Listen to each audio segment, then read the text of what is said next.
Щелкунчик Чайковского – это же заказник. Зачем музыка нужна власти? Потом за этим культура-то где? Она будет ее покупать, пугать, нанимать на работу. Деятель культуры. Он не может существовать в тюрьме, пусть даже очень комфортной. И туда вставляется кусок из Славси Глинки. Чайковского. Чайковского. Потому что он тоже становится отравленным властью. Когда бы никогда мне больше на этой земле не бывать. Ты плачешь как женщина, потому что не смог защитить это место как мужчина. Музыкант не может быть за войну. Захотели отделить музыку от государства. И у них получилось.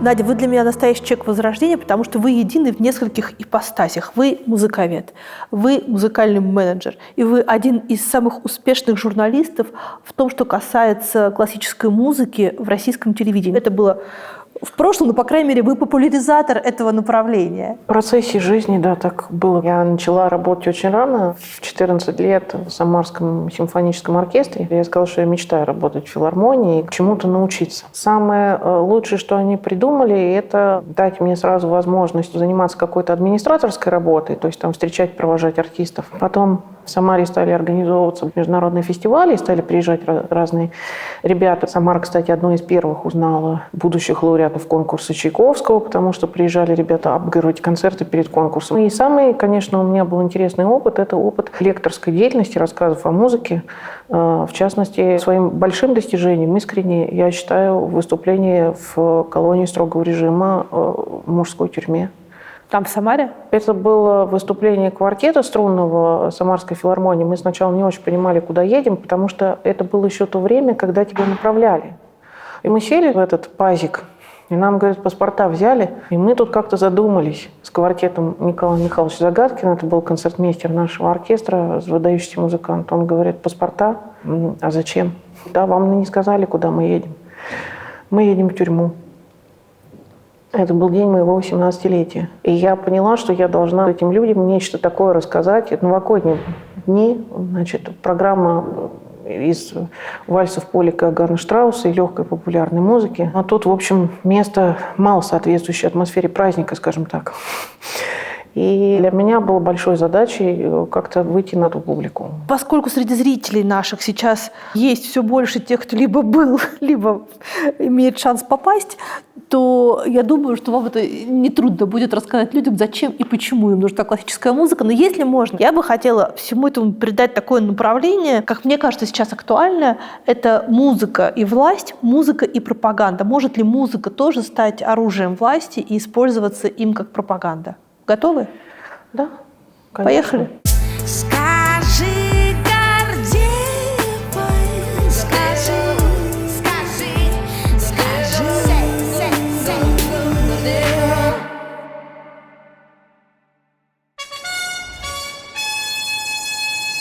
Это не чужое нашему русскому эпосу место, правильно? Как это ни странно, да, это не чужое место не только русскому эпосу, но и первой русской, назовем это так, сатирической политической опере Римского-Корсакова. История следующая. Ворота правосудия в Альгамбру. Здесь мы видим руку и видим ключ. Подождите, где рука? Рука Ключ я вот вижу. наверху беленькая такая, вот эта рука. А, вот она так вот, да? Вот Ага. эта рука, да. Так. А ключ, в смысле, замочная скважина? А ключ, в смысле, рука должна опуститься за ключом когда-нибудь. Интрига в следующем. Вашингтон Ирвинг, который написал новеллы про Альгамбру, вот в этом сборнике есть легенда, которая называется «Легенда об арабском звездочете». Один из правителей Гранады, тогда еще Альгамбра на этом месте не было, воюет с соседними территориями. И у него такая проблема, здесь же кругом горы, сколько ты башен не построй, сколько часовых не поставь, все равно возникает ситуация, когда кто-то куда-то может просочиться. И вот он сидит, горюет и не понимает, как ему все-таки сохранить вот эту землю, свою территорию, как спасаться от набегов и как, главное, хотя бы заранее предупреждать население. В то же самое время приходит к нему путешественник, звездочет, пожилой человек. Правитель-то говорит ему: послушай, товарищ, не мог бы ты мне, вот как говорится, помочь, чтобы я как-то ориентировался, ну или как-то предупредить меня заранее, посмотри, что там по звездам. Звездочет ему и говорит: нет проблем, создай мне рабочие условия. И я тебе все сейчас расскажу. Значит, рабочие условия должны заключаться так, что поселюсь я отдельно на горе, у меня там будет пещера, чтобы я там поставила приборы, и там будет такое окно, откуда я буду наблюдать звезды, и я тебе все расскажу. Огромные деньги вкладываются, привозится спецоборудование по тем временам. Сколково. Звездочет это все наблюдает и говорит ему: знаешь, есть такая тема, надо на башню поставить шпиль. Я, говорит, помню, раньше вот в предыдущих моих воплощениях был баран и золотой петушок. Баран, он, значит, вот вращался и показывал направление, откуда движется враг. А петушок, он оповещал население, что пора, надо, значит, готовиться, вставайте, сейчас будем обороняться. Тот говорит: какая вещь? Значит, можешь ты мне вот этот спешл шпиль с этими вот приблудами вращающимися мне изобрести? Тот говорит: да, сейчас сделаем, только, значит, в нашей версии это будет всадник, который будет вращаться, ну и будет петушок, который будет оповещать население. Но еще, говорит, нужно, значит, оборудовать такой зал в этой башне, и там вот будет твориться великое таинство, я тебе потом, значит, это все покажу. Забегая чуть вперед, скажу, что великое таинство этой башни под 7 замками, за железной дверью, заключалось в том, что по разным сторонам света стояли столы в виде шахматных досок. На этих досках было размещено игрушечное войско. И входить туда мог только звездочет или, в крайнем случае, правитель. И вот, значит, живут они спокойно, комната оборудована, на шпиль выдрузили всадника и петушка. Золотого петушка. И золотого петушка. В какой-то момент, значит, всадник начинает вращаться, принимает направление, звездочет берет правителя и заводит в этот зал вот с этими шахматными досками. И тот видит, как на одной из шахматных досок ровно по тому направлению фигуры начинают двигаться. И он ему говорит: вот это бой, а сейчас вот тебе вот игрушечное копье, вот ты возьмешь его, если ты тупым копьем ткнешь их, ну вот куда-то в середину, то они просто разойдутся. Если ты, значит, острой стороной, то тогда ты их ранишь, завяжется бой, и этот бой будет кровопролитный. Ну, естественно, интересно же острым концом потыкать. Миротворцев-то среди правителей, может быть, и немного. И смотрит, приезжает через какое-то время гонец и говорит: в той стороне был бой, значит, враги повержены. Ну, кровь пролилась, конечно, но в целом все нормально, живем дальше. Короче говоря, какое-то время это все происходит, и происходит это до того момента, пока, значит, видишь, что всадник вращается, они заходят в этот зал, а в том направлении, куда он смотрит, пустая доска, и на ней нету войска. И правитель говорит: это что такое тут вообще? А как вот тогда, что это означает? Он говорит: смотри-ка, это значит проблема, надо туда поехать, вот в то направление, и посмотреть, что там. Едут гонцы в то направление, смотрят, действительно, войны никакой нет, но тут посреди горной опушки сидит девица, красивая такая, и плачет. Забрали девицу, привезли сюда, в Гранаду. И она такой необыкновенной красоты, и у нее, значит, еще за пазухой-то обнаружилась лира, она-то струны перебирает, песни поет, и все так это. Ну, и, значит, правитель-то говорит: ну, прямо женщина очень мне нравится, пусть она, может быть, поживет со мной, может, принесет, значит, мне какую-то пользу. Звездочет ему говорит: смотри, лучше бы ты ее мне бы отдал, я ее тогда заберу в эту вот свою эту пещеру, где я работаю. Она пусть мне там попоет, и мы с ней там, значит, будем творить великую магию. Правитель говорит: не, я это такую женщину так уступить тебе не могу.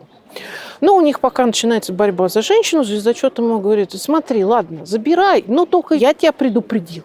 Будет проблема. И тот начинает страшные деньги тратить, значит, на эту женщину, покупает ей там это меха, шелка, золото. Деньги-то эти забирает он у людей, налоги и так далее. И люди начинают быть недовольны, и поднимается народное возмущение. И уже он не в состоянии, султан, справиться с народным возмущением, он приходит к звездочету, тот говорит: я тебя предупреждал, но теперь, говорит, тогда надо скрываться. Пойдем, говорит, я тебя отведу в такое место, там вот есть ворота, а за воротами райский сад. И там мы тогда вот как-то, значит, скроемся от глаз людских, зависти не будет. Только, говорит, вот, значит, запомни, нужно будет зайти через ворота, и какое вот первое животное войдет через ворота, то будет мое, ты мне отдашь. Тот говорит: ну ладно, хорошо, конечно. И вот они приходят сюда, вот они встают перед этими воротами, а за воротами это потом виднеется вроде бы как райский сад. В этот момент, пока они, значит, все это рассматривают, и звездочет ему рассказывает про этот райский сад, в этот момент в ворота проходит лошадь, а на лошади девица эта сидит. И звездочет говорит: смотри, лошадь вошла, на лошади была девица, но это уже как бы мелочь, забираю обоих. Султан говорит: нет, мы так не договаривались, мы договаривались только животное. Тот говорит: нет, ну животное вместе со всем грузом, то есть все, значит, all inclusive. Завязывается спор, и в финале звездочет, видя, что, значит, все-таки надо как-то это отвоевывать, он ударяет посохом о землю, разверзлась земля, и они вместе с этой девицей проваливаются под землю и остаются под этими воротами. А султан остается перед садом с непонятными постройками, и магия-то, в общем-то, вся исчезает. А звездочет его предупреждает, что смотри, когда рука опустится за ключом, и ключ окажется в замке, и эта рука этим ключом откроет воображаемые ворота, вся вот эта иллюзия, вся эта красота исчезнет. Говорят, до сих пор служители Альгамбры по вечерам и по ночам, когда здесь нет туристов, и нас с вами не будет, слышат из-под земли звуки арфы, пение волшебной девушки и могут иногда увидеть сквозь какую-то щель спящего звездочета. С султаном-то что случилось? С султаном плохо. Султан так и прожил в тоске и в отчаянии, пытаясь их найти, но больше никогда их не нашел и больше никогда их не увидел. И все вот это вот царство погрузилось в сон. На этом месте построена Гранада, но здесь наблюдается какой-то покой до той поры, пока рука не возьмет этот ключ. Эта легенда опубликована была Вашингтоном Ирвингом в 1832 году. Через 2 года Александр Сергеевич Пушкин берет эту легенду и пишет сказку о золотом петушке.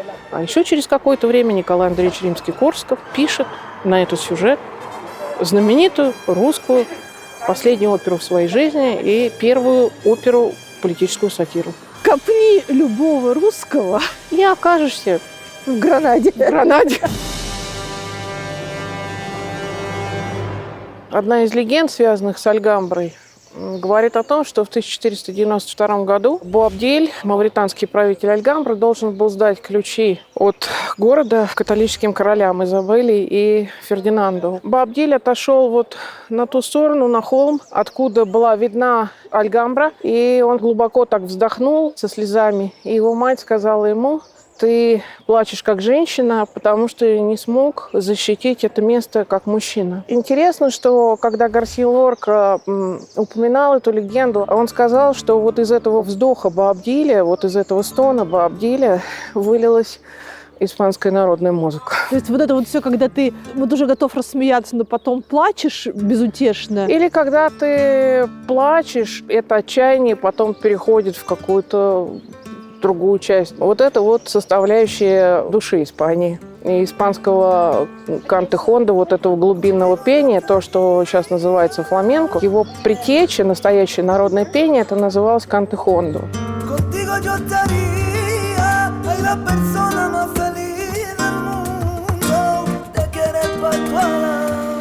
Интересно, что Гранада всегда была местом, за которое сражались, за которое следовало бы умереть. Это всегда отражалось и в музыке в том числе. Для одних это был оплот власти и символ власти, а для других это был символ рая и символ чуда. Кто не видел Альгамбры, тот не видел в жизни чуда. Есть много легенд, связанных с этим местом.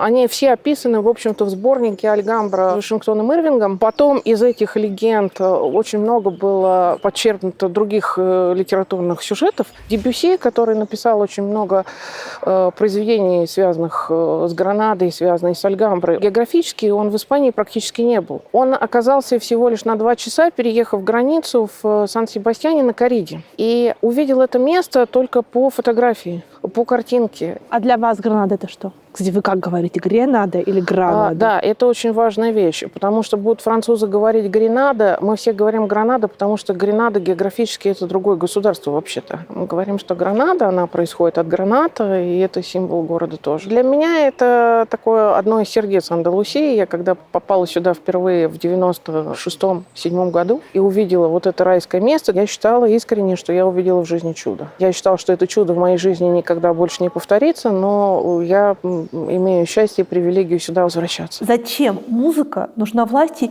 и в какой момент власть осознала, что она действительно нужна? Я думаю, что в разных странах это началось по-разному, в зависимости от, во-первых, строя, в котором существовала эта страна, во-вторых, в зависимости от степени, скажем так, культурного уровня власти, что ли. Потому что власть решает важные проблемы. Либо музыка описывает этот исторический период, либо музыка помогает внушить какую-то идею. А музыка может помочь? Музыка так или иначе оказывает на нас какое-то действие, причем, вы знаете, как существуют, например, законы построения какого-то хита, песенного или хита, или просто инструментального. По этим же законам и строится влияние. Бывает, что композитор творит вне заказа, и получается что-то, что власть может использовать. А бывает так, что власть заказывает какое-то произведение, которое создается по случаю, будь то, я не знаю, коронация, военная победа, будь то создание гимна национального. Которое нужно создать по законам хита, чтобы оно запомнилось. Нужно создать по законам хита, чтобы оно запомнилось. Приведите пример, во-первых, того, как устроен закон хита. Там обязательно должен быть запоминающийся хороший мотив, и он должен быть многократно повторяем. Если мы это упростим для какого-то лучшего понимания, то запоминающаяся мелодия, которую вы много раз повторяете, когда вы слышите ее во второй или в третий раз вы слышите вот этот вот музыкальный фрагмент, у вас возникает радость узнавания. Дальше он легко запоминается, легко. Если к этому еще подобраны хорошие слова, получается песня, и вы с этим уже начинаете жить. А для запоминания есть какие-то алгоритмы? В зависимости от того, что вы хотите вложить, да, то есть это использование мажорной тональности, то есть какой-то радостной окраски, да. Это использование каких-то понятных сочетаний, бесконфликтных. Если мы это упростим до задачи теории музыки, мы не будем создавать внутри этого произведения какой-то музыкальный конфликт. То есть в нем будет все просто. Если в музыке заложен какой-то конфликт, то вас это за что-то цепляет. То есть это вас может увести в сторону, в какую-то ненужную сторону, да. Потому что если вы слышите в музыке какую-то конфликтность, вам интересно, как будет развиваться этот конфликт, как он будет разрешаться, этот конфликт, и каким вы выйдете после этого из этого конфликта. Это займет время. К примеру говоря, если мы берем так называемую сонатную форму, да, или я не знаю, или первую часть симфонии, которая построена по законам сонатной формы, у вас есть главная партия, побочная партия, между ними есть связующая партия, разработка и так далее. Простыми словами, это, например, как представим себе семейную пару, которая входит в какой-то дискуссию. Например, что-то говорит мужчина, что-то говорит женщина. Возникает разработка этой истории. То есть они могут поругаться, они могут начать убеждать в чем-то друг друга. То есть у них между ними идет, что называется, работа над этим вопросом. И в заключении, когда в музыке возникает реприза, вы возвращаетесь как бы к началу. Но из этого конфликта или вот из этой ситуации общения каждый из вас выходит с чем-то изменившись. Либо вы изменили свое мнение, либо вы пришли к какому-то согласию, либо вам неприятно, и вы остались при своем мнении, но при этом вы еще наслушались аргументов противоположной стороны. Для хита это не нужно. Хит должен быть вам... Он должен быть коротким и понятным. В классической музыке существуют такие хиты? Наверное, да. Для меня просто всякая музыка развивается, и я начинаю об этом думать. Я скорее думаю о каких-то песнях. Мы можем взять какие-то номера, например, из балетов, словно говоря, «Танец маленьких лебедей». Вообще, между прочим, Петр Ильич Чайковский, если так вот немножко за ним последить, у него есть вот такая тенденция к повторению несколько раз одного и того же мелодического куска. Это естественно для его музыкального языка, для его музыкального почерка, но так вы лучше запоминаете его музыку. Потому что первый раз вы услышали тему, вы с ней познакомились. Когда вы тут же буквально слышите эту музыкальную фразу, повторенную, но чуть измененную, например, в исполнении другого инструмента тут же, да, вы уже ее знаете. Она уже вам приглянулась. Можно какой-то отследить четкий момент, в который вообще власть, какая бы то ни была, поняла, что музыка ей очень нужна, и она будет ее покупать, пугать, нанимать на работу, в общем, каким-то образом держать при себе, чтобы было полезно. Как только религиозная музыка перестала быть, собственно, только религиозной и стала немножко превращаться уже в светскую. Мы скажем о самом ярком таком примере сотрудничества власти и музыки – это Людовик XIV и композитор Люли. И Мольер туда же, поскольку они все творили в одно время. Людовик XIV превратил все свое царствование в огромный театр. Это было такое кино или театральная постановка, которую вся страна и весь окружающий ее мир смотрел вот таким крупным планом. И Люли, человек, который приехал во Францию из Италии, без рода, без племени и вообще, так сказать, no-name человек, он встраивается... Просто итальянец, да. Он понимает, что его возможность – это каким-то образом двигаться постепенно ко двору. Да? И он занимает сначала там, одну придворную должность, потом другую, а потом в какой-то момент он начинает показывать свою музыку, сопровождать вот эти театральные постановки. И когда Людовик появляется в такой светящейся, скажем, одежде, он говорит ему, что вы солнце. И таким образом появляется король солнца.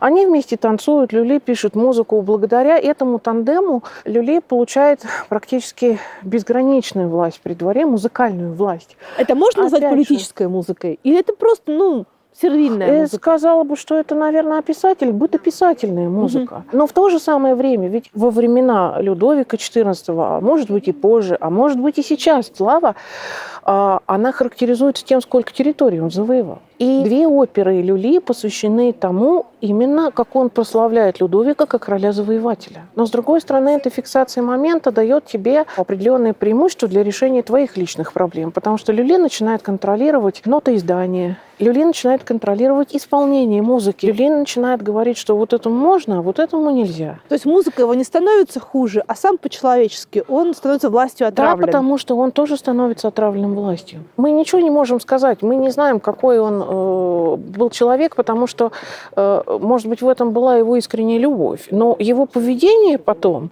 и его влияние на других людей, эти самые люди оценивали все-таки скорее как травматичное и негативное.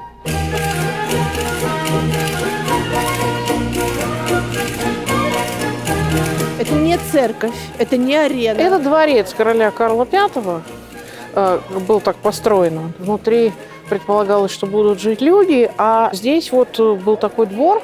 Сейчас это используется для концертов. Это одна из основных площадок для Гранадского фестиваля. Сюда приезжают симфонические оркестры. Появился не на пустом месте, потому что где-то в 30-е годы, как раз во времена Франко, пошло очень большое сближение с точки зрения музыки Испании и Германии. И сюда приехал Берлинский филармонический оркестр, собрались люди, и начался страшный ливень. И все побежали. Музыканты с инструментами, люди с вещами. И побежали они в исторический отель «Альгамбра Палас». И в результате тот концерт состоялся внутри этого отеля. Но сейчас это, знаете, та же проблема, между прочим, с ареной Ди Верона. Когда там пытались над ареной построить крышу стеклянную, которая бы раздвигалась. В итоге украли все деньги, крыши нет, а фестиваль проходит. До сих пор оперы прерываются, если дождь. Но в Италии летом все-таки есть большая вероятность дождей и гроз. Здесь меньше, поэтому здесь июнь и июль проходят концерты под открытым небом. То есть здесь нет крыши до сих пор? Нет, ничего нет. А можно Ничего акустику не попробовать? планировалось. Нас не выгонят? Здесь акустика очень хорошая. Вот как профессионалы это делают. А наши кто здесь выступал? Наши. Хороший Кто вопрос. теперь наши? Кто теперь наши? Вообще за 75 лет здесь выступали все.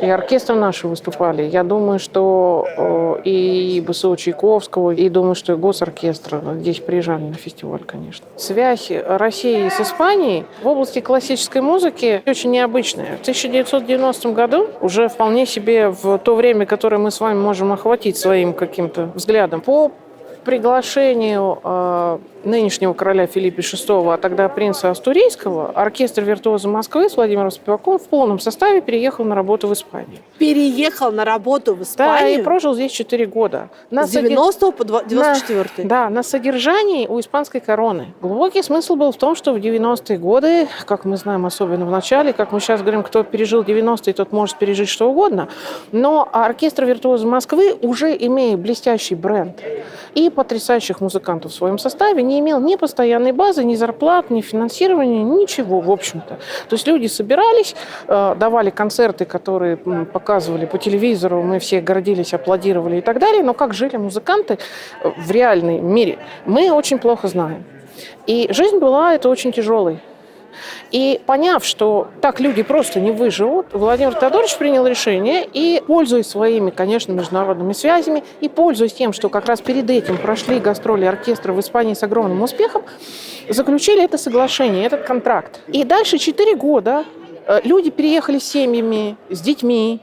В Испании родилось огромное количество детей-виртуозов Москвы. В 1994 году надо было принимать решение, что делать. И здесь Владимир Теодорович получил приглашение от Юрия Михайловича Лужкова вернуться. Дальше начинается много версий того, почему часть оркестра, большая часть оркестра осталась в Испании. Конечно, для Владимира Теодоровича это огромное предательство, боль, которая, не знаю, ушла ли с годами, да, но, тем не менее, для всего оркестра, как это испытание миграции.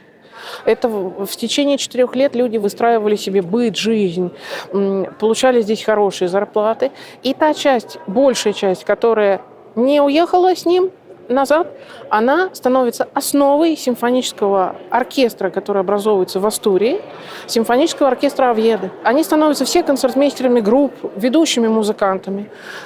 Часть музыкантов уезжает в Корунью, часть музыкантов уезжает преподавать в консерватории Хихона, часть потом приезжает в Кордобу и составляет здесь основу симфонического оркестра.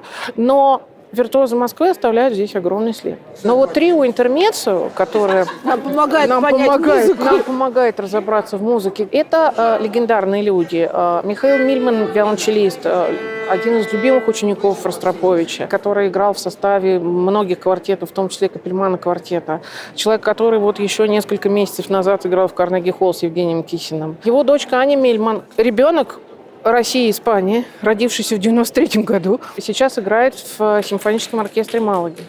И Лариса Тытоева, но это вообще отдельная история, пианистка, которая приехала сюда преподавать, она из Осетии, потом она жила в Санкт-Петербурге, потом она переехала сюда.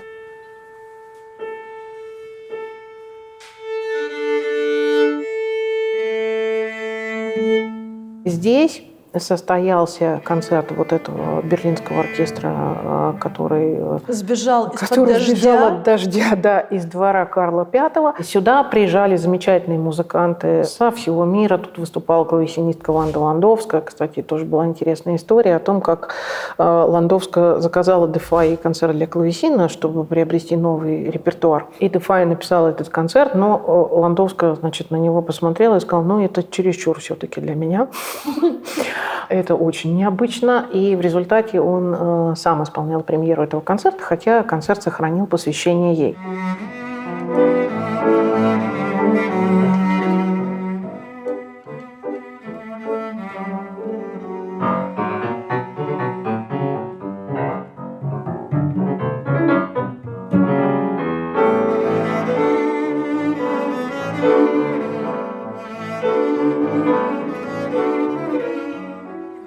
Это отель, он сейчас является самым старым 5-звездочным отелем в Испании, но история не в этом. Его построили в 1910 году. Изначально он планировался как отель и казино. Но вскоре лицензию на азартные игры отобрали. Здесь был сделан театр, вот это театральный зал. И этот отель стал местом притяжения для всей культурной элиты города. Здесь, именно вот на этой сцене, Дефайя и Лорка представляли вот этот вот знаменитый конкурс 1922 года «Канте Хонда». Дефайя сидел за роялем, он аккомпанировал Лорке. Будем говорить так, что Лорка прекрасно пел, очень хорошо играл на рояле и потрясающе рисовал. Это был уникальный мультихудожник.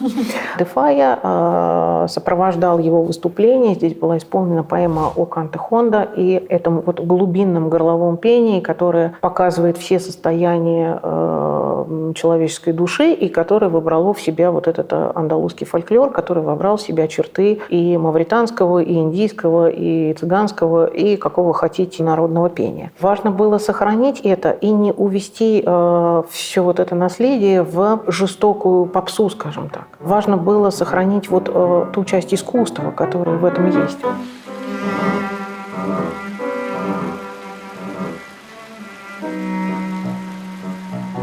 музыка, написанная по заказу, всегда хуже, чем та, которая написана по велению сердца? Вы знаете, есть музыка хорошая, есть музыка плохая. Композитор же пишет по заказу не только для власти, но он пишет по заказу для театра. Щелкунчик Чайковского – это же заказник, который, между прочим, Петр Ильич не очень хотел писать. А посмотрите, что получилось.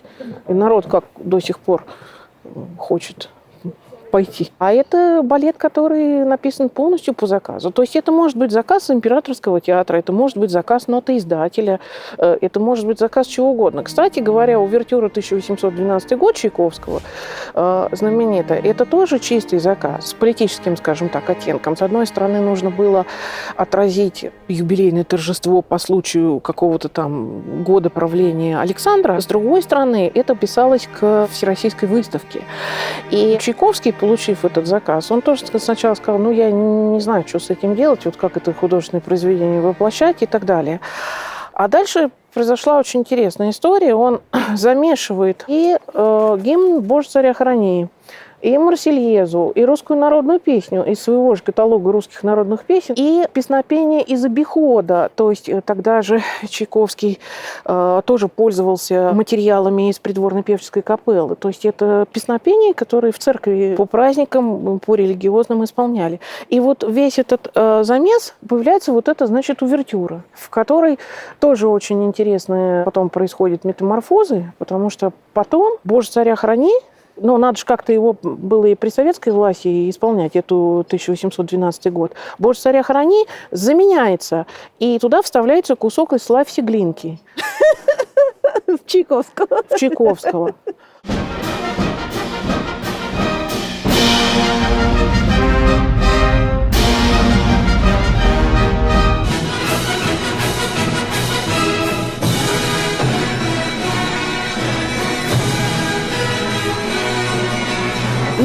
Правильно, многосоставная же такая штука. Да. А потом, значит, с большой помпой мы возвращаем первозданный вид 1812 году этой увертюре и возвращаем туда «Боже, царя храни». Но с музыкальной точки зрения опера «Иван Сусанин» и песня «Ленин в тебе и во мне» это одинаково? Нет, это вообще разные вещи. Давайте вот сейчас, если мы скинем всю вот эту шелуху политическую и вот этот вот политический сувенир или переходящее знамя с этим Иваном Сусаниным, «Жизнью за царя» или «Смертью за царя», как только эта опера не называлась. Тема очень простая. Крестьянин спасает человека, который еще даже не царь. Но это же просто Михаил Романов. То есть это человек, который спасает человека. Михаил Романов потом становится царем и всем вот этим основателем династии и так далее. А я думаю, что Глинка закладывал в это глубоко человеческую идею взаимоотношений людей, что один может помочь другому и пожертвовать собой ради другого человека. Идея, кстати говоря, создания этой русской национальной оперы принадлежала не только Глинке, но и Жуковскому, и министру просвещения Уварову. И это была реализация некой темы самодержавия, православия, народность. И либретто, это же тоже смешной такой случай. Вы знаете, кто написал либретто? Либретто написал немец, барон фон Розен. И барон фон Розен, он учил русский язык, находясь на службе в России. И в тот момент, когда он делал либретто к этой опере, в общем, конечно, у него был хороший русский, но это примерно как месье Трике в Евгении Онегине. Вироза, Вироза, Бель, Татьяна. То есть это вот такой какой-то был русский язык. И этот текст приходилось спасать. И работал над этим коллектив авторов. Участвовал в этом и Жуковский, участвовал в этом и Александр Сергеевич Пушкин. Его приглашали на консультации. Поэтому, когда уже вот это полотно донесли до театра, это был по существу коллективный труд.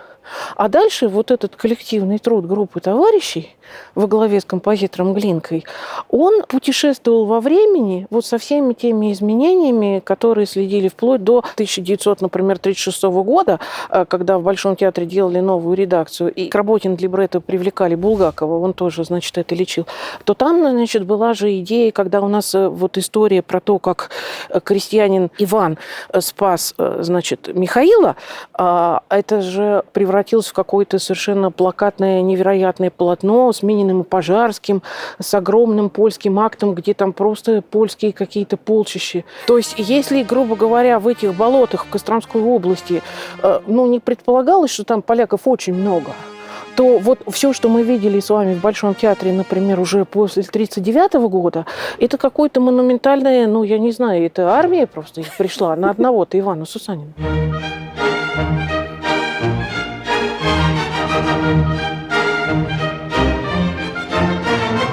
Допустим, вы Глинка, а я тогда кто? А вы в гости пришли. Как, собственно говоря, к нему и приходили? Там кудахчет курица, и у него тоже были курицы. У него были курицы и гуси. Он тут жил как настоящий помещик. Глинка приехал в свое путешествие в Испанию и посещал Мадрид, Вальядолид и приехал в Гранаду. Надо сказать, что в Гранаде ему страшно понравилось. Вот буквально это его терраса, здесь в этом доме ничего не меняли. Сейчас здесь ресторан. Во времена Глинки здесь было что-то типа постоялого двора, сдавались квартиры. Глинка восхищался видом на Гранаду, и улица называлась улица Сан-Мигель, Святого Михаила. Сейчас здесь ресторан, который называется Сан-Мигель. Можно подумать, что он посвящен Глинке. И надо сказать, что Глинка, когда подписывал произведения, которые были написаны об Испании, например, написал блестящее капричо на тему арагонской охоты, сочиненное композитором Мигелем Глинкой. А по-испански он говорил? Да, он говорил по-испански. Он выучил язык еще до того, как отправился в Испанию, и здесь начал его практиковать. Надо сказать, что у него был слуга Дон Сантьяго, который помогал ему здесь, обустраивал его быт. И Глинка много раз подчеркивал, что его существование здесь, оно гораздо более экономное, чем его существование, например, в Петербурге или его существование в Италии. Дом Глинки был открыт. К Глинке сюда притягивалась местная гранадская, я не скажу даже интеллигенция, но местные гранадские музыканты. Приходили гитаристы, приходила танцовщица. Очень интересная история про Долорес Гарсию. Это девушка, которую Глинка потом взял с собой. Некоторое время она с ним путешествовала, но потом вернулась в Гранаду. По одной версии он даже ее довез чуть ли не до России, но на самом деле до России он ее не довез. Но некоторое время она побыла с ним в Мадриде. В Андалусии здесь жили не только евреи и мавритане, но здесь жили и цыгане. И вот эта девушка была цыганкой. Глинка очень красиво в своих дневниках описывает ее глаза, ее умение петь и танцевать. В общем, вот Лола, как он ее звали Долорес, она его очень веселила. Почему Глинка не остался здесь? Глинка очень хотел сюда вернуться. Во-первых, все-таки, будем говорить, он был достаточно больным человеком, и поэтому холодный климат Петербурга его ни разу не радовал. И главное, что здесь была вот эта культура, она была для него очень питательна. Как говорил композитор Дефая, русские композиторы, и он отмечал 3, Глинку, Мусорского и Римского-Корсакова, и Дебюсси. Вот это 4 композитора, которые двигают музыку вперед. А здесь испанцы понимают, что вот здесь жил Глинка, и кто он такой? Да, более того, в Гранаде работает консерватория имени Глинки, здесь его очень почитают. И усилиями Мануэля Дефая и Гарсии Лорки здесь была открыта на этом доме мемориальная доска. Позже ее потом франкисты во время гражданской войны снесли, но позже доска была восстановлена. И здесь отмечено, что здесь жил композитор Глинка и питался испанской культурой и написал некоторые свои сочинения.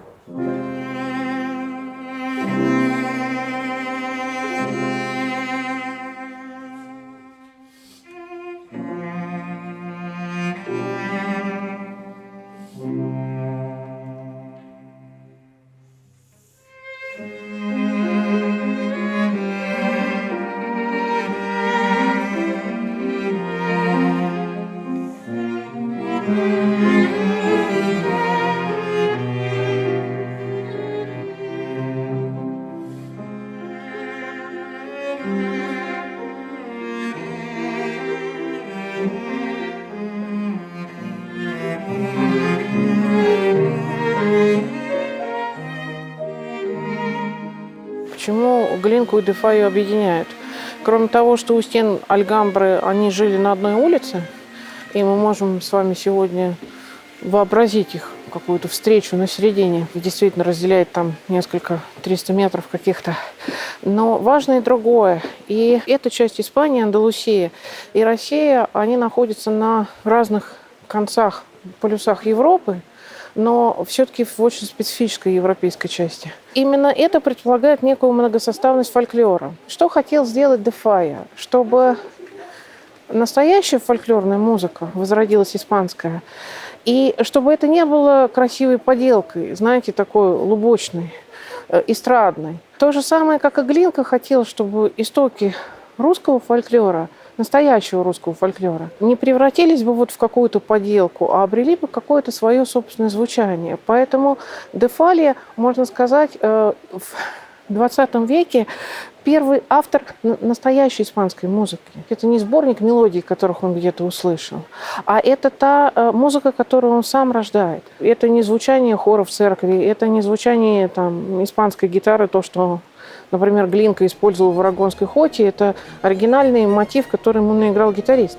И он его услышал и целиком взял. Или, например, кстати, есть замечательная история, как испанский гимн, королевский марш, Глинка же записывал здесь разные мелодии, находясь в Испании, собирал. И случайно записал эту мелодию, которая с 1770 года является официальным гимном Испании. И привез и подарил эту тему Балакиреву. А Балакирев возьми, да и напиши на эту тему фантазию, значит, на испанские темы, фантазию на тему испанского марша. Таким образом, у нас вот в музыке Балакирева звучит испанский гимн. То есть это был такой взаимный обмен. Но де Фая, он эту музыку национальную реально сочинял. А можно сочинить национальную музыку? Можно, конечно. То есть это не обязательно должна быть народная песня? Не. «Ой, цветет калина в поле у ручья». Это какая песня? Русская народная или какая? Застольная. Это песня композитора Дунаевского. Но я не знала. Но я вам скажу о том, что 80% людей, которых вы встретите на улице и споете им эту мелодию, они вам скажут, что это русская народная песня. Я думаю, что «Дубинушка» народная песня. Да. А про «Березовские вопли» у меня есть тоже сомнения. В «Ополе березка» стояла, это русская народная песня, которую, кстати говоря, Чайковский использовал в своей симфонии. Но в целом, действительно, эту музыку можно создать. Талант или заказ? Или заказ. Глинка пытался создать эту вот национальную музыку, и мы считаем, что он ее создал. То есть он больше народный, чем Чайковский, допустим. Чайковский больше европейский. Думаю, что да. Ну, во всяком случае, в официальной версии так считается. Это мы еще про Мусорского даже не начинали. Это мы еще про Мусорского даже не начинали, и мы еще не говорили про Римского-Корского. Но вопрос ведь в чем? Что мы считаем народным? То есть это то, что потом несется и поется со всех, так сказать, перекрестков, то, что вы можете напеть. Ну, я не знаю, можем ли мы сейчас с вами встретить на улице человека, который нам напоет что-то из Руслана и Людмилы или из Ивана Сусанина. При определенном напряжении Чайковского все-таки, наверное, кто-то что-то напеть сможет. Ну, хотя бы, не знаю, начало первого концерта для фортепиано с оркестром. А здесь де Фалию поют? Здесь де Фаю поют очень много. У него есть потрясающий цикл 7 испанских народных песен, который, кстати говоря, там есть 2 песни авторские, а 5 мелодий, которые обработаны им, но все-таки это тоже такая авторская музыка. Были заказаны малкской певицей, тоже был заказ, она попросила как-то расширить репертуар для меццо-сопрано, и вот таким образом появились эти 7 испанских народных песен.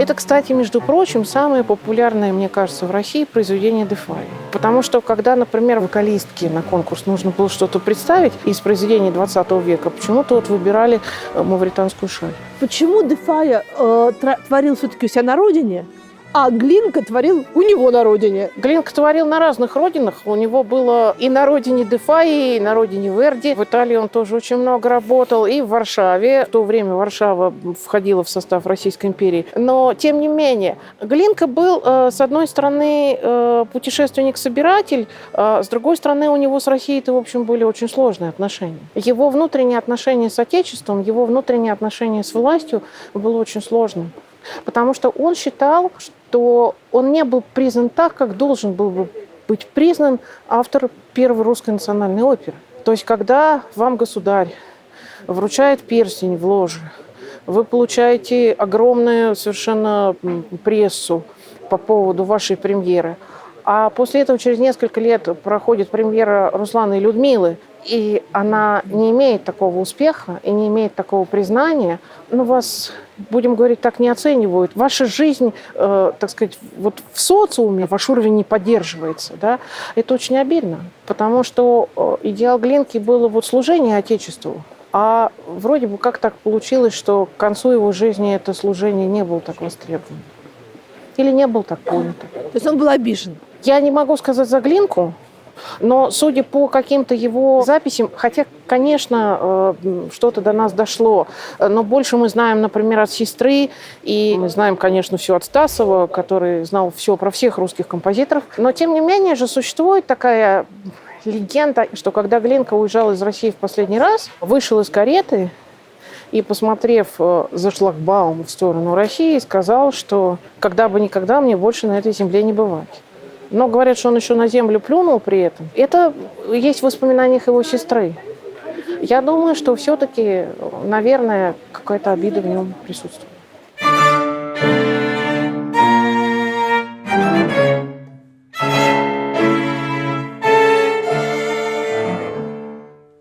Патетическое трио Глинки, максимально короткое трио, вообще существующее. Мне кажется, оно идет всего 12 минут. 4 части, очень сконцентрированная музыка, которую Глинка предваряет своим эпиграфом «Я познал любовь только в страданиях ею причиняемых».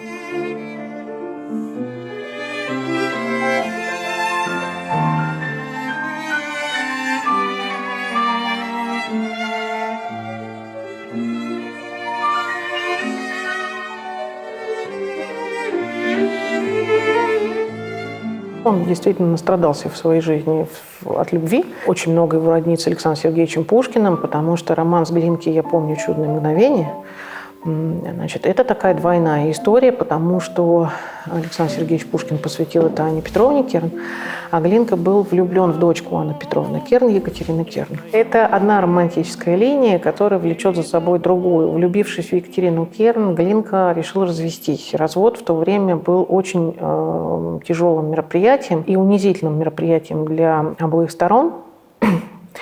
Он пытался прийти к соглашению со своей женой, с которой к тому времени отношения были напряженными. История с этим разводом растянулась примерно на 5 или 6 лет. И это была очень драматическая история. И роман с Екатериной Керн кончился ничем, потому что она устала ждать. А он, собственно говоря, и остался, после того, как развод был оформлен, он остался, в общем-то, одиноким человеком.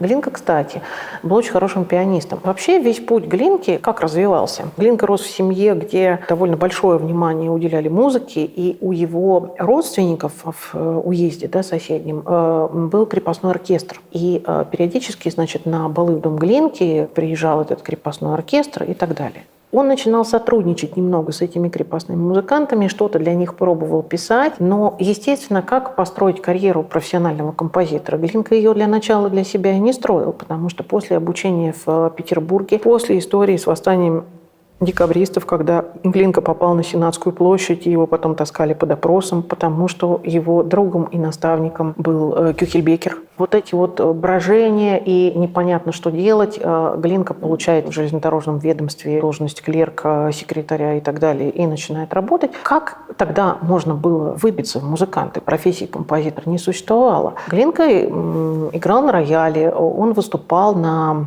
публичных концертов, тоже не существовало в том виде, в котором мы сейчас привыкли об этом говорить. Глинка выступал по разным домам. И начинал свой путь как композитор, когда он писал фантазии на темы популярных опер, которые шли в то время в театре. То есть это был определенный путь для того, чтобы и исполнить что-то, и исполнить в то же время свое сочинение. То есть не просто сыграть чужую музыку, а сыграть свою, но по мотивам какой-то известной оперы. Поэтому у него были разные периоды творчества, но то, что мы можем зафиксировать, это от того, как он подписывал какие-то начальные вещи свои, как Глинка-любитель, до Глинка-композитор. То есть это важный такой путь, который он проделал сам для себя, потому что все-таки он стал первым человеком, который с помощью своих сочинений, с помощью своих постановок стал зарабатывать какие-то деньги. Пусть немного, пусть, естественно, приходилось зарабатывать частными уроками, там, преподаванием фортепиано, вокала и так далее, но во всяком случае вот эта дорога того, что ты можешь начинать этим зарабатывать, это Глинка.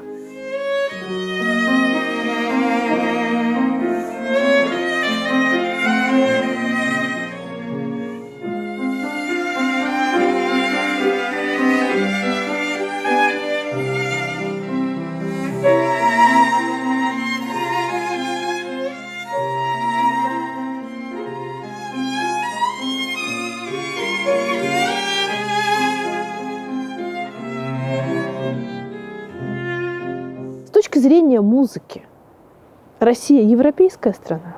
Я думаю, что да, потому что все-таки Россия испытала большое влияние на себе итальянской музыки и немецкой музыки. И вот этот микс, который потом родился в русскую музыку, то, что мы считаем, ну как не сказать, что Чайковский русский композитор и Рахманинов русский композитор, да, хотя они, в общем, миру принадлежат, конечно. Да, это европейская музыка, абсолютно европейская музыка.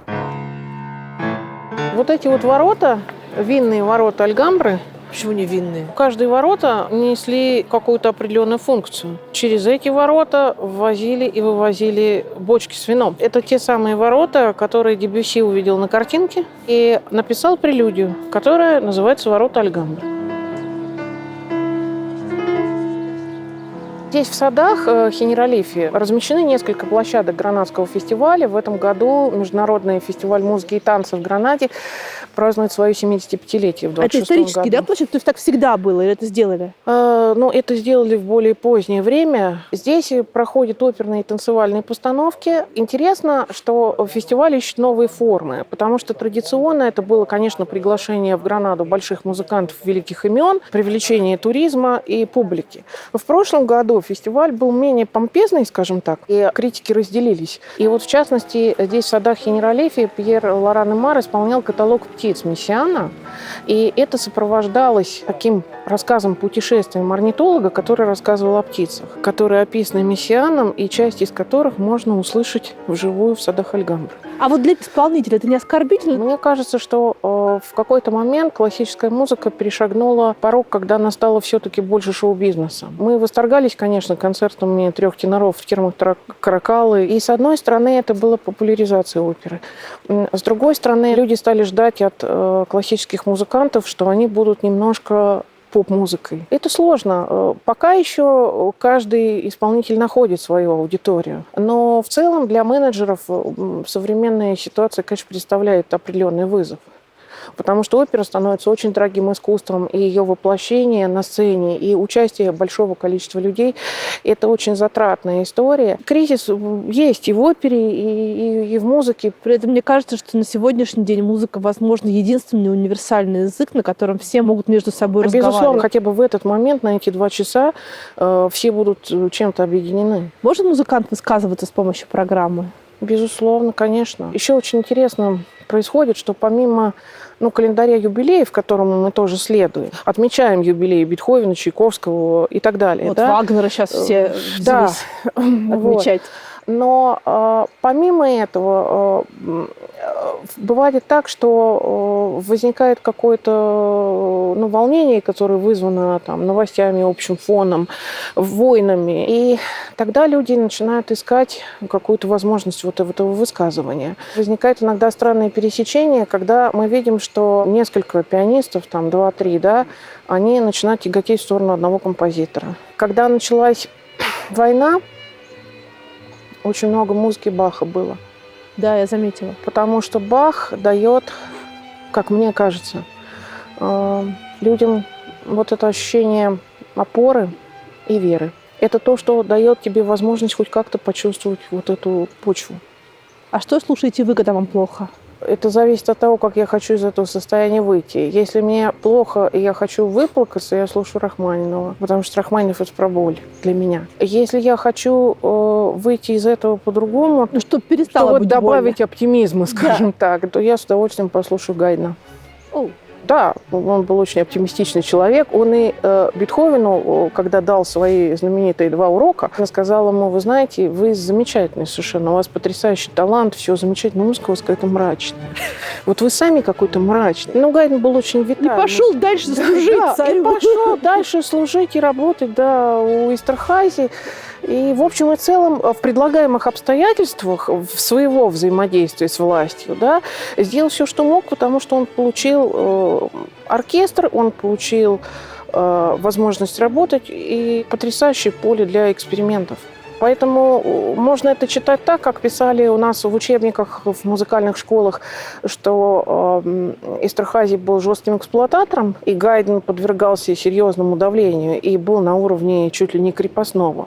А можно посмотреть на это с другой стороны и сказать о том, что Гайдн в целом работал, был обеспечен. Это важно, между прочим. Никто никогда не задумывается, что композитор – это не тот человек, которому что-то прилетело сверху, он это записал, и потом каким-то волшебным образом это стало всем известно. Композитор – это тот человек, который работает, он хочет есть каждый день, у него есть семья, и ему нужно работать, чтобы содержать себя, семью и продолжать творить дальше. У кого-то получалось это прекрасно совмещать, кто-то прожил в нищете, как Шуберт, например. Но в целом это работа. И Гайдн ее делал. Гендель – это придворный композитор, это композитор, который обслуживал интересы власти? Конечно. И вообще я хочу сказать, что любой композитор, который вступает в какие-то серьезные взаимоотношения с властью, он и в какое-то время получает от нее какие-то бонусы, скажем так, да, но и в какие-то моменты он получает от нее обязательно и что-то обратное. Опалу и неприятие, и какое-то непонимание. Это происходило и с Люли, это происходило и с Генделем. В общем, это происходило практически с каждым композитором.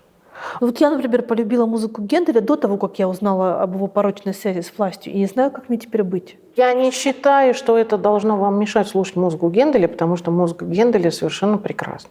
А как я могу слушать музыку Гайдна, если я знаю, что он обслуживал интересы кровавого тирана Эстерхази? Он не обслуживал интересы кровавого тирана Эстерхази. Он находился на работе у Эстерхази и работал с коллективом музыкантов. Нет, не мог. Ну, во-первых, это тоже такая история про кровавого тирана Эстерхази, знаете. Это из учебника музыкальной литературы. Она как-то немножко не бьется с нынешним временем или со временем, когда были гораздо более, скажем, кровавые тираны. Эстерхази это был князь. Он не решал громадные политические задачи и судьбы страны. Да, Гайдн обслуживал его интересы, занимал время Эстерхази, когда Эстерхази с ним музицировал. Благодаря этому мы получили огромное количество прекрасной музыки. Гайдн получил своего рода творческую лабораторию. Мы получили, благодаря Гайдну, хорошо сформировавшийся жанр струнного квартета.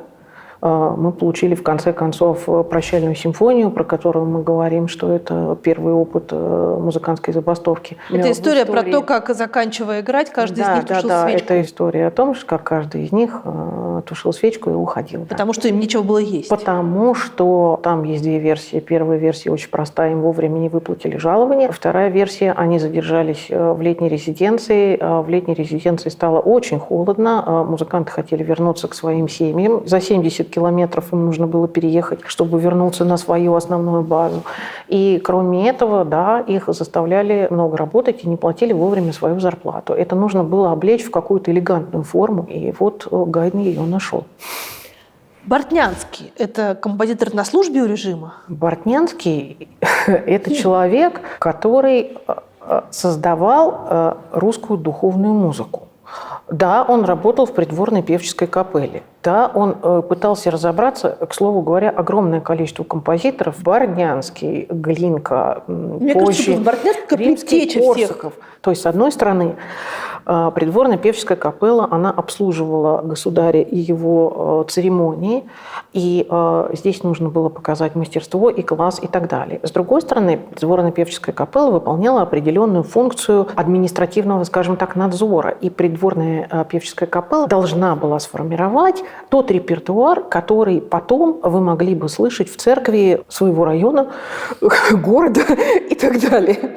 То есть, с одной стороны, им хотелось как-то вот облагородить, значит, эту музыку, создать там многоголосное пение. С другой стороны, они понимали, что где найти такого качества певчих? Их нужно обучить. Вообще-то певчие, которые приходили работать в капеллу, они были музыкально, многие из них безграмотны. Значит, это нужно было учить их нотам, объяснять им, значит, всю историю про звуковысотность, каким-то образом образовывать из них хор, чтобы это все вместе работало. Это была колоссальная работа. Одновременно с этим пытаться как-то работать с регентами других храмов и одновременно с этим еще заниматься тем, это было уже позже, во времена Бахметьева, чтобы, так сказать, светские композиторы, к коим уже тогда, например, относился Петр Ильич Чайковский, не сильно бы вот влияли бы вот на вот эту поле, скажем так, духовной музыки. Литургия Чайковского была запрещена. И ее было запрещено печатать, ее было запрещено исполнять в светских концертах. В церквях тоже ее было тогда запрещено исполнять. Юргенсон судился с придворной певческой капеллой и выиграл, отсудил вот это право публикации. Но Чайковский не услышал свою литургию, она была уже исполнена на его похоронах. Вот оно было первое, грубо говоря, и, в общем-то, единственное. И это было тоже такое влияние, это было стремление идеологизировать, что ли, скажем так, музыку. История последних лет Римского-Корсакова тоже противостояние с цензурой. К вопросу о том, как композитор должен высказывать свое мнение. Первая проблема у Римского-Корсакова случилась после событий Кровавого воскресенья, когда были расстреляны рабочие, и студенты консерватории решили поддержать рабочих и устроили, ну, такой, скажем, бунт, забастовку, не вышли на занятия. Консерватория, которая тогда подчинялась музыкальному обществу и не могла сама проводить выборы ректора и ученого совета, попыталась надавить, скажем так, на студентов и решить это все, ну, путем, скажем так, нажима, я не скажу террора, но какого-то завинчивания гаек. Что делает Римский-Корсаков? Он приходит в дирекцию консерватории и говорит, что если так, если вы не позволяете студентам высказаться, если вы их не слышите, если мы не пытаемся решить эту проблему каким-то образом, может быть, даже на время прекратив занятия, я ухожу тоже.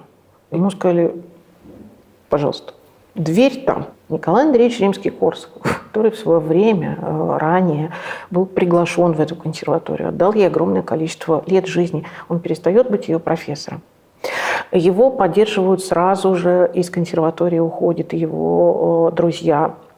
Он получает огромное количество писем поддержки. Из музыкального общества выходят тут же известные музыканты. Это приобретает массовый отклик. Вы не можете трогать Римского-Корсакова. Потому что за ним честность, за ним правда и за ним авторитет. Это было его первое столкновение, потом его восстанавливали в должности, потом консерватория приобретает право выбирать, независимость получает от музыкального общества и приобретает право выбирать себе ректора, этим ректором становится Глазунов. И в то же самое время практически начинает разворачиваться его история с «Золотым петушком». Начинается мучительная работа с цензурой. Цензура начинает вымарывать строки, которые, ну там доходило дело до абсурда, потому что начинает вымарывать пушкинские строки, которые уже были давно изданы, и, в общем-то, страна их прекрасно знала. Это о каких там идет строках речь? Значит, послушайте, если царь становится воеводой, то есть мы убираем сразу вот этот уровень. С царем такое не может происходить. Это может происходить с воеводой, с каким-то мелкопоместным человеком в деревне X, значит, и вот все вот так. Римский-Корсаков теряет последнее здоровье на всем вот этом. В результате он умирает, так и не увидев. Человек, за плечами которого уже масса постановок, авторитет, честнейший человек, который вернул нам, бережно редактируя, Бородина. Все, что мы имеем изданного, мусорского и подготовленного, это все было сделано Римским-Корсаковым, который разбирался в этих черновиках, приводил все это в порядок и делал музыку Мусорского исполняемой. Потому что не все Модест Петрович сумел написать так, чтобы это было понято в равной степени музыкантами, оркестрами и так далее. То есть что-то нужно было оркестровать, что-то нужно было... То есть это огромная работа. Когда мы говорим, что, например, там Мендельсон вернул миру Баха, мир бы не знал Баха, если бы не композитор Мендельсон. Когда мы говорим о том, как Брамс с огромной любовью, почитанием, вниманием бережным относился к работам Шумана и готовил это к изданию. То есть это вот композиторское такое братство, оно существует. И вот за все вот за это Римский-Корсаков в финале своей жизни получает вот это. Откуда пошла история, где композиторы обменивались какими-то вот такими музыкальными впечатлениями и брали что-то из национальных традиций, фольклора или да? Скажем о том, что в Париже проходили когда всемирные выставки, там работали разные павильоны. И там можно было познакомиться с японской культурой, испанской культурой. Приезжали танцовщики, приезжали гитаристы, они играли. И туда ходил Дебюсси, туда ходил Дюка. Те люди, которые потом составили дружеский круг Мануэля де Фаи. И вот они оттуда черпали вот эту вот магию Испании и вот это вот желание воплотить вот это вот все в своих сочинениях. То есть, если говорить о моде на какие-то страны в разное время, то начало 20 века – это мода на Испанию. Да, потому что она была все-таки такой, она не была такой открытой страной. Потом мы далеко находимся, будем честны. Ну, от всего, мы же за горами. Еще интересная вещь, если говорить про Дебюсси и про взаимоотношения, как художник переживает, например, скажем, войну. Когда случилась Первая мировая война, Франция была вся мобилизована, а Дебюсси уже не был призывного возраста. И тяжело уже к тому моменту был болен. Но как художник он должен был как-то реагировать. И Дебюсси тогда написал многим европейским промоутерам, организаторам концертов, что он запрещает везде, кроме Франции, исполнять свою музыку. Он хотел, чтобы его музыка осталась французской и поддерживала французских солдат. И есть история о том, как на войне звучала, например, его соната для виолончели и фортепиано. Там поразительная история, там два музыканта, которые служили в это время в войсках, они буквально под обстрелами, но они там находили где-то инструменты и возможности, и игралась музыка Дебюсси. Конечно, это не было совсем реалистично, потому что Дебюсси был уже известен, и это автор Пелиаса Мелизанды, это автор после полуденного отдыха Фавна. Понятно, это человек уже с огромным невероятным именем, но его желание в этот момент поддержать, так сказать, все французское внутри Франции, чтобы отстоять как-то какой-то национальный интерес. Он не может отстоять территорию, но он может отстоять искусство внутри этой территории. И его посвящение, колыбельная его, она была посвящена бельгийским солдатам, которые первые приняли на себя удар при входе немцев во Францию. Почему вы сами, решая уехать, выбрали Испанию? Мой отъезд происходил в несколько, так скажем, этапов. Но, в общем-то, когда у меня испанцы спрашивают, что ты тут делаешь, я всегда говорю, что Малага и Андалусия – это любовь с первого взгляда, которая у меня случилась. В 96-м году я вышла ночью из самолета, я приехала сюда с маленьким музыкальным коллективом на фестиваль. Это был такой город, рыбацкий, курортный, красивый, интересный. Но почему-то я не могу вам это объяснить. Это произвело на меня какое-то совершенно нереальное впечатление. В Андалусии очень теплые люди. В Испании есть слово, знаете, как у нас есть граждане России? В Испании есть тоже слово «есть граждане», но слово, которое мы больше употребляем, это слово «vecinos», мы соседи. Здесь все друг другу соседи. У меня есть сосед по моей лестничной клетке, но также у меня есть сосед по моему кварталу, сосед по моему городу и сосед по моей стране.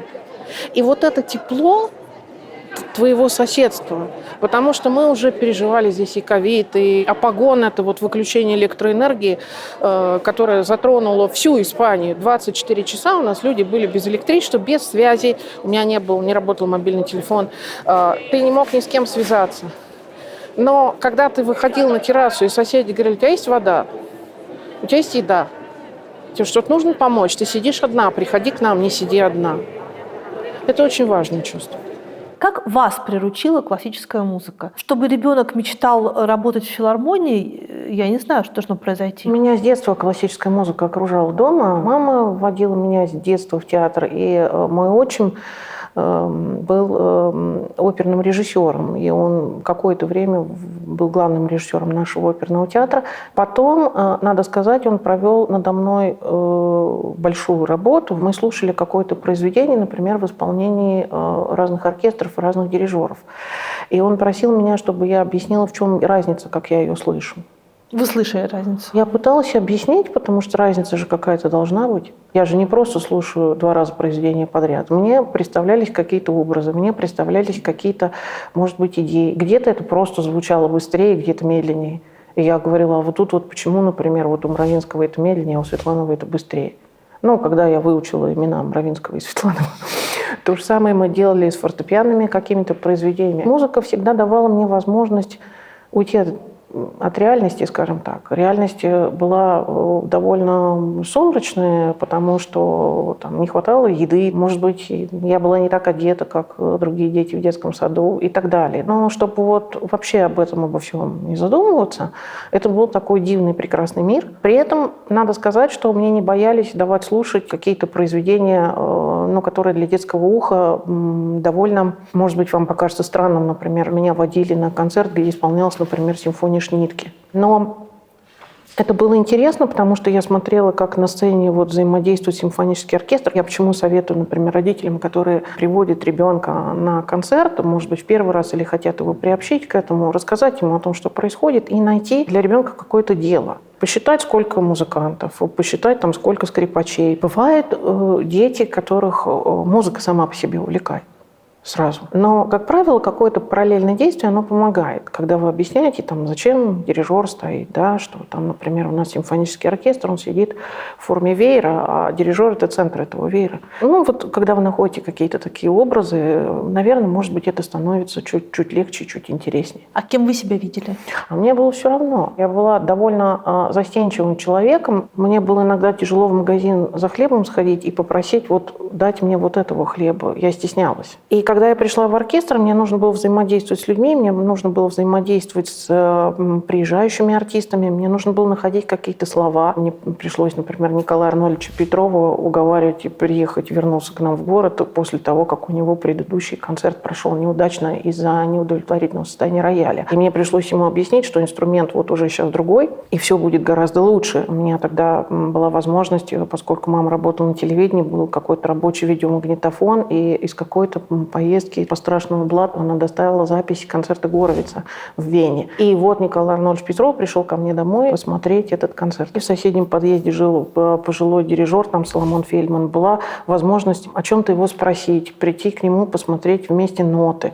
То есть это было освоение музыки в каком-то практическом ключе, в ключе практической работы, в ключе каких-то вопросов. А потом в консерватории я получала даже не столько музыкологическое, сколько культурологическое образование. Это было время, небольшой промежуток времени, когда в Московской консерватории была специальность культурологическая, которая давала возможность объединить это все. Мы изучали историю кино, историю театра, историю музыки, все вместе. И это был очень важный такой опыт. И я постаралась сразу параллельно попытаться найти себе какое-то место работы. И одним из таких мест работы была антреприз Московского союза музыкантов. В Москве был такой овальный зал в особняке черкасских Васильчиковых. Вера Васильевна Горностаева заведовала тогда этим союзом, и там устраивались концерты. И у нас там был небольшой сезон, там играли Полина Остинская, Леша Гриболь, и их замечательные друзья-музыканты, круг учеников Веры Васильевны. Например, там я познакомилась с Михаилом Аркадьевым, который был партнером Дмитрия Хворостовского долгое время, потом композитор, пианист, я считаю, блестящий философ нашего времени, реально человек, который написал книгу «Лингвистическая катастрофа». Это очень интересное произведение. Его другая вещь – это временные структуры новой европейской музыки. Миша такой мыслитель, который видит и слышит наше время совершенно особенным образом и понимает структуру времени. Потом он стал дирижером.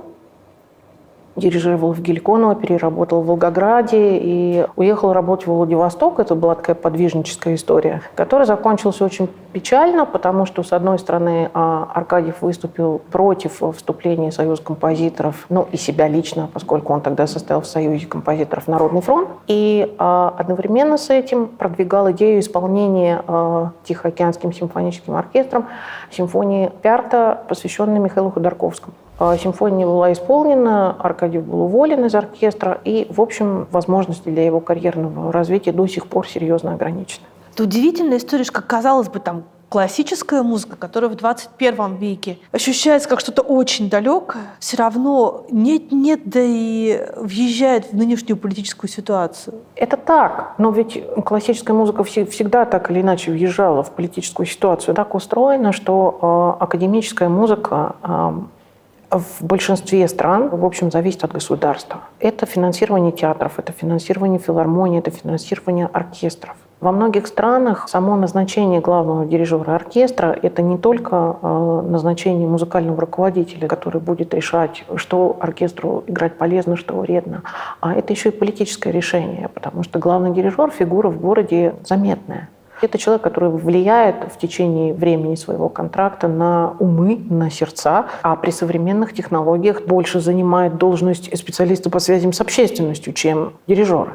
Потому что, например, я знаю, что когда оркестр Концертгебау выбирал своего нового музыкального директора, и они останавливали свой выбор на молодом дирижере Клаусе Мякеле, это известный сейчас модный дирижер, то их задача была не просто обеспечить оркестр хорошим дирижером.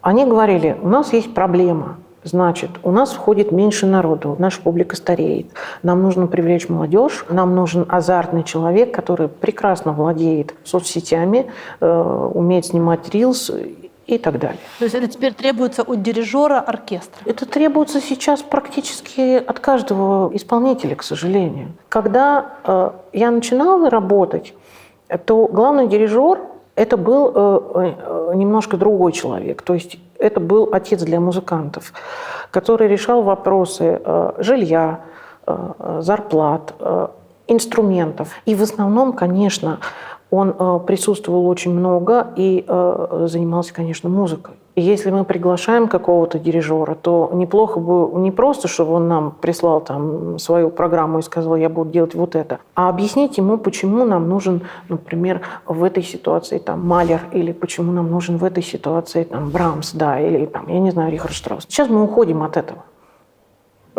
Ушли. Дирижер – это тот человек, который решает вопросы взаимодействия с общественностью, то есть с публикой. Это тот лидер, который делает тебе продажи. Тот человек, который может прийти к оркестру на неделю, прорепетировать программу, впрочем, не всегда важно какую, и уехать дальше, но при этом продолжать оставаться на связи с публикой и, так сказать, быть лояльным властям и дружить со всеми. Рынок меняются форматы концертов. Мы вынуждены сталкиваться с тем, что людям тяжело усидеть 2 часа с антрактом, потому что они завязаны на вечерний транспорт, на парковку, на кучу других вещей, о которых мы раньше не думали. Сейчас мы должны учитывать вплоть до времени паркинга, времени того, во сколько уходит последний автобус, электричка и так далее. И это совсем не относится к творчеству. То есть мы начали с того, что музыка может быть предметом пропаганды, а закончили, что при составлении классического концерта учитывается время паркинга. Это же не отменяет того, что музыка продолжает быть средством пропаганды или продолжает нести какие-то задачи. Музыка же решает еще и какие-то политические вопросы между странами. То есть, если дирижер дирижирует кем угодно, от Вагнера до Пёрсела, какая разница, каких политических взглядов он придерживается? Если дирижер выступает со своей позицией, он ее в городе как-то озвучивает, как заметная фигура, это важно. На встрече самых уважаемых горожан? В вечерней газете, на радио, в ток-шоу на телевидении. Это публичная позиция, потому что у дирижера обязательно находятся люди, которые берут интервью или просят его комментарий. Например, вы обращаетесь к дирижеру с задачей, что мы должны поехать на гастроли там, куда-то в соседнюю страну, и мы хотели бы завоевать сердца, там, сделать так, чтобы наши отношения между странами улучшились. Вот вы должны как-то так вот своим искусством, мы не знаем очень точно как, но вы это умеете, вы должны как-то успешно там выступить для того, чтобы все видели, какие в нашей стране прекрасные музыканты, и как мы успешны, и как мы умеем выстраивать мосты. Это такая тоже простая штука. Вот эти вот все дни культуры, обменные гастроли, это же политика, Катя. Ну, я сейчас скажу риторическую фразу, но все это теряет абсолютный смысл, если ты, с одной стороны, выстраиваешь мосты, испытываешь суперчувство причастности, счастья в стоящем зале, а с другой стороны, ты испытываешь чувство жгучего стыда и беспомощности, когда страна происхождения бомбит соседнюю сторону, одно другое совершенно не нивелирует. Сейчас мы живем в такое время, когда для людей, для публики, которая приходит в зал, важно или им кажется, что вот этот человек, который стоит за пультом или играет на каком-то инструменте, является каким-то этическим эталоном. Что вот это тот человек, который своим авторитетом мне подаст какой-то пример. Но, к сожалению, Катя, гениальный композитор, гениальный дирижер или гениальный исполнитель не равно хороший человек. Хороший человек – это совершенно другой талант. В своей менеджерской работе здесь, в Европе, вы сталкивались с тем, что артисты, продвижением творчества которых вы занимаетесь, организацией гастролей, которых вы занимаетесь, обязаны были, прежде чем выйти к инструменту и исполнить то, что они исполняют, обязаны были высказаться в ту или в другую сторону. А без этого концерт невозможен? Нет. Потому что Бог, пространство, эти люди дали мне возможность работать в таком месте, где все понимали. Это априори было понятно, что музыкант не может быть за войну. Ну, в смысле, этот музыкант не может быть за войну, а не просто музыкант. Потому что музыкантов, которые за войну, много. Скажем так, в системе ценностей, в которой существую я, и музыканты, с которыми я работаю, музыкант не может быть за войну. Наверное, есть какие-то музыканты, которые думают, что они против войны, но фактически выступают за нее.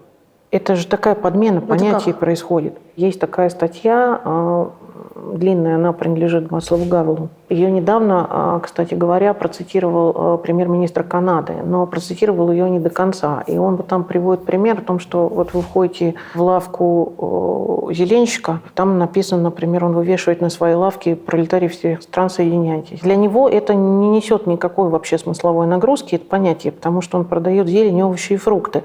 Но он не хочет выделяться среди 15 или 20 других лавок, где это тоже написано. Люди, которые заходят покупать у него зелень, они тоже вроде бы как не обращают на это внимания. Это часть пространства, в котором вы существуете. И таким образом и для власти, и для вас работает вот такая взаимная связь. Вот тем, что вы становитесь частью этого пространства, вы как бы эту идею легализуете. То есть любую идеологическую идею легализуете тем, что вы не отказываетесь, вы не выступаете против.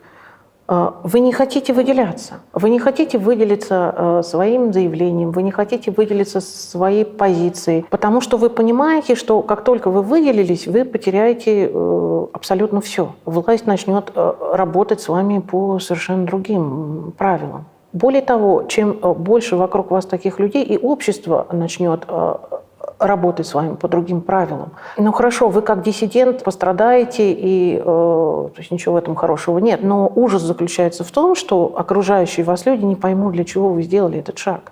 Это вопрос внутренней этики. Понимаете как? Есть люди, которые там могут слушать Вагнера, его любят, да? Есть люди, которые, в принципе, его не могут слушать. Есть люди, которые не могут слушать Рихарда Штрауса. Это связано с политическими соображениями? Связано с политическими соображениями, да. Есть люди, которые не слушают записи Герберта фон Караяна, к примеру. В то же самое время, когда мы обращаемся к фигурам, условно говоря, Шостаковича или Прокофьева, у тех же самых людей, которые вот принципиально в этом, здесь срабатывает какой-то допуск.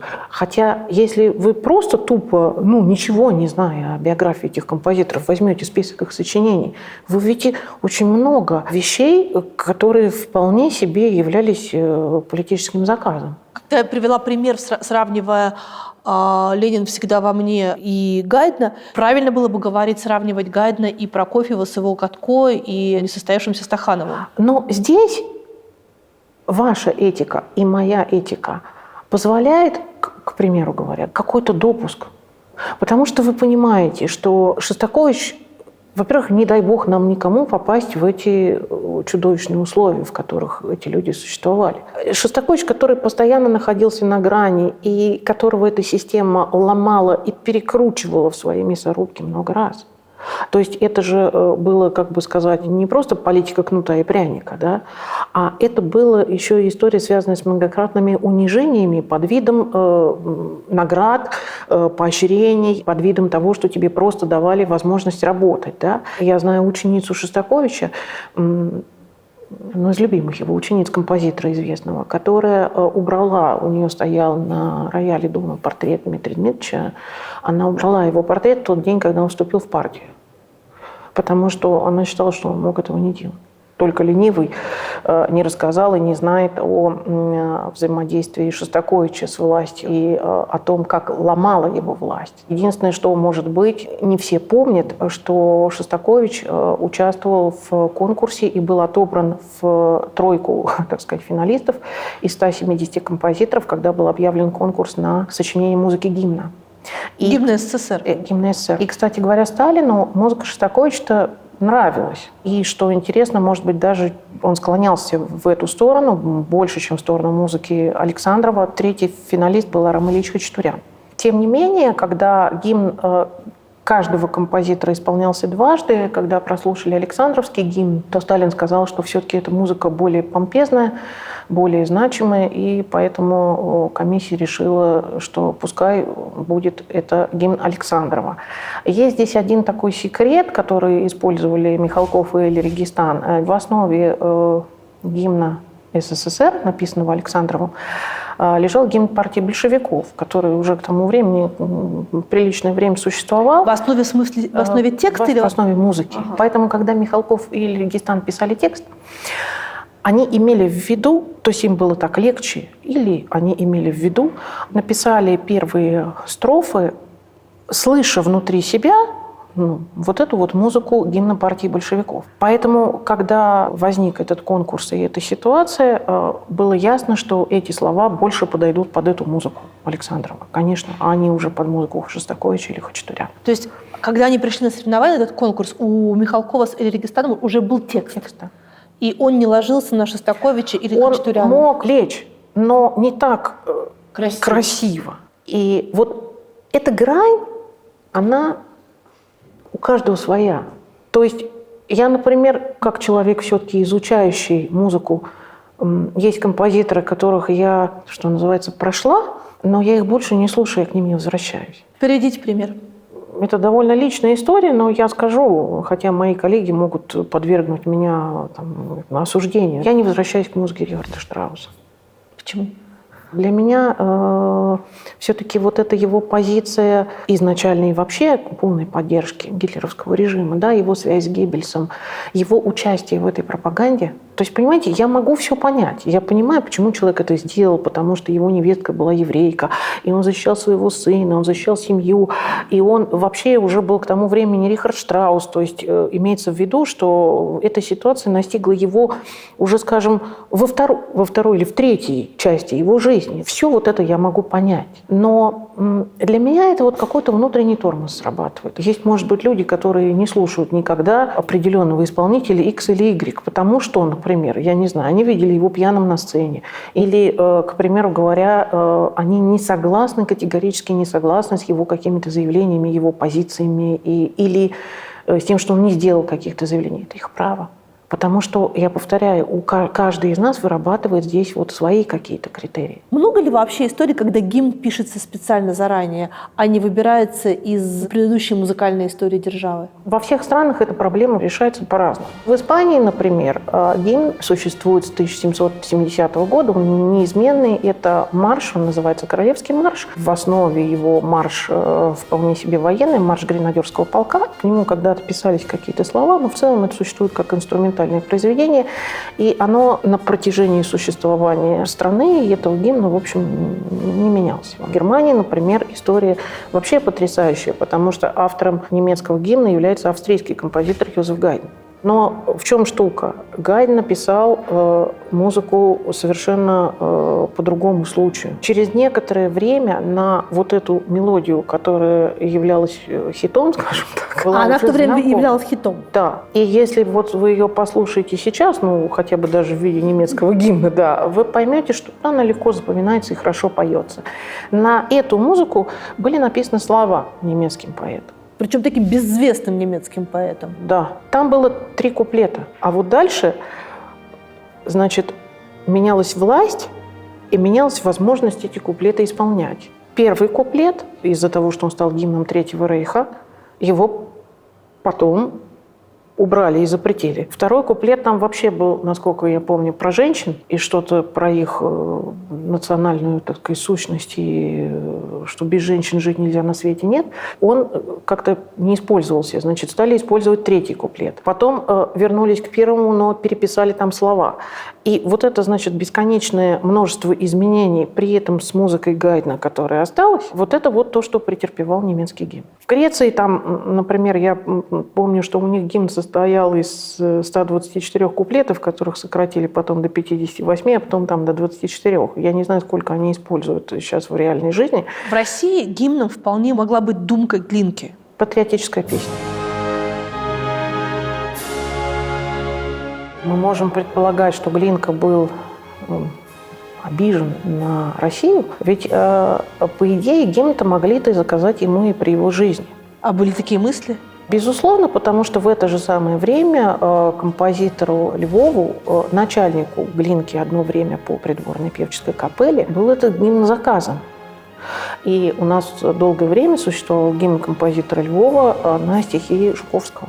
Но гимн по каким-то таким причинам не был заказан композитору Глинки. Тем не менее, потом нашли эту патриотическую песню, и вот в истории России, если мне не изменяет сейчас память, мы прожили, наверное, с ним сколько, Катя, 8 лет, да? Или... С 91 по 2000 год, да. Претензия была какая?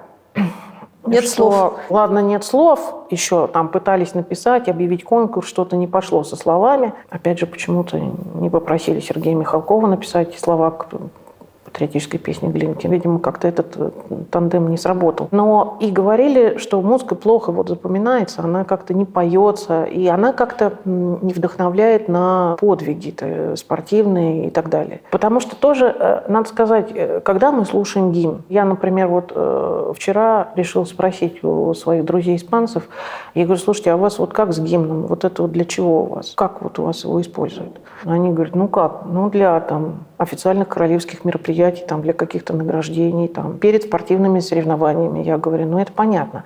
Я говорю, а так вот, чтобы в 6 утра радио с этим начинало работать. Они говорят, ты что, с ума сошла? Но дело в том, что все мое детство прекрасное, чтобы пойти в детский сад или, я не знаю, в школу, нужно было встать в 6 часов утра под звук гимна Александрова. Видимо, это будильник был такой. Вообще обычно гимн – это то, с чем ты идешь умирать, или то, подо что ты плачешь, когда поднимают флаг, или то, подо что тебя потом в конечном итоге хоронят, если ты умер внезапно за родину. Ну, например, вот аргентинцы использовали в своем гимне слова поэта, которые откровенно там сейчас поменяли, но начало было такое, там, какое-то время назад, и лет 100, может быть, меньше они с этим гимном жили, где как следует проходились по Испании, как по колонизатору и угнетателю и так далее. Что интересно, значит, на эти вот прекрасные слова про то, какая плохая Испания, нужно было написать музыку, и музыку решили заказать испанскому композитору. И когда испанский композитор отказался и сказал, что он жил, правда, в Аргентине, но сказал, ребят, нет, ну это вот я как-то не могу, ну все-таки я испанец, и почему я должен вот это вот, чтобы мою страну так вот в словах ославляли, что ли, да? Они говорят, ну, тогда в тюрьму иди, посиди, подумай там. Он посидел в тюрьме и под угрозой смертной казни написал музыку к этому гимну. Хороший гимн у Аргентины? Наверное, исполняет свою функцию. Кать, я не знаю, как оценить, ведь я не могу сказать, что музыка гимна Александрова, она плохая. Во-первых, будем говорить так, что мы знаем об Александрове, кроме того, что он создал ансамбль, и он является автором нашего гимна. Вообще, это был грамотнейший человек, который окончил консерваторию и был учеником таких замечательных людей, как Лядова и Глазунова. Это был человек, который писал симфонии. Это был человек, который писал огромное количество духовной музыки, не говоря уже о том, что до аж 20-х годов он работал регентом в храмах. Поэтому, безусловно, этот гимн, как и, извините, перед этим Александров написал песню «Вставай, страна огромная, вставай на смертный бой». Это то, с чем люди действительно шли умирать и защищать свою родину. В этой музыке заложена большая энергия, в гимне тоже. Но искусство вне политики не существует, по-вашему? Тогда оно должно быть полностью независимым и от финансирования государства, и оно должно существовать каким-то образом автономно. В Испании есть такие примеры. Это примеры частных филармонических таких структур. Эта история мне очень нравится. Сознательные граждане города М собираются и говорят: мы хотим себе организовать симфонический, концертный, фортепианный, неважно какой сезон. Мы собираем на это деньги. Мы снимаем зал, например, и мы выбираем худсовет, который помогает нам пригласить этих людей. И тогда мы автономны. Вот мы хотели послушать там Мишу Майского, да? Мы собираемся и договариваемся. И мы приглашаем его, он дает нам дату, мы это все согласуем, мы все организуем сами. Здесь нет никакого участия государства. В Бильбао существует старейшая Sociedad Филармоника. Это потрясающее совершенно место. У них есть свой концертный зал. Они его выкупили в свое время. И они его содержат. И многие-многие годы вот этот зал на 700 человек заполняется, и они так живут и так существуют. У них есть художественный совет, скажем так, где кто-то выполняет функции бухгалтера. Это, кстати, избираемая должность. То есть это не то, что тебя один раз выбрали и навсегда. Ты каждый год или два ты проходишь через выборы, ты отчитываешься. Но это вот такое самоуправление. И это самоуправление такое в музыке. В этом зале кто только не выступал. Там выступал и Равель, и Тосканини, и Ростропович. И ты понимаешь, что за этим стоит история людей, которые захотели отделить музыку от государства. И у них получилось. Я считаю, что в какой-то степени да. Они свободны в своем выборе. Они выбирают, что им слушать, кто у них выступит. Вам может это не нравиться, но они выбрали, они за это проголосовали. Тут такой вайб мусульманский. Абсолютно. Но это же мусульманская постройка. Мы жили под властью мавров. Когда в 1492 году короли сюда вошли, первые, что издали, это знаменитый Альгамбрский эдикт. Всем евреям и всем мусульманам было предписано либо креститься срочно, либо покидать это место и выселяться отсюда. Началась эпоха испанской знаменитой инквизиции, но сейчас историки открывают документы, правда, говорят, что не так это было кроваво, как нам в страшилках рисуют. Ничего хорошего в этом, безусловно, не было все равно, но якобы из каких-то там 50 тысяч досье смертных приговоров было всего 2%.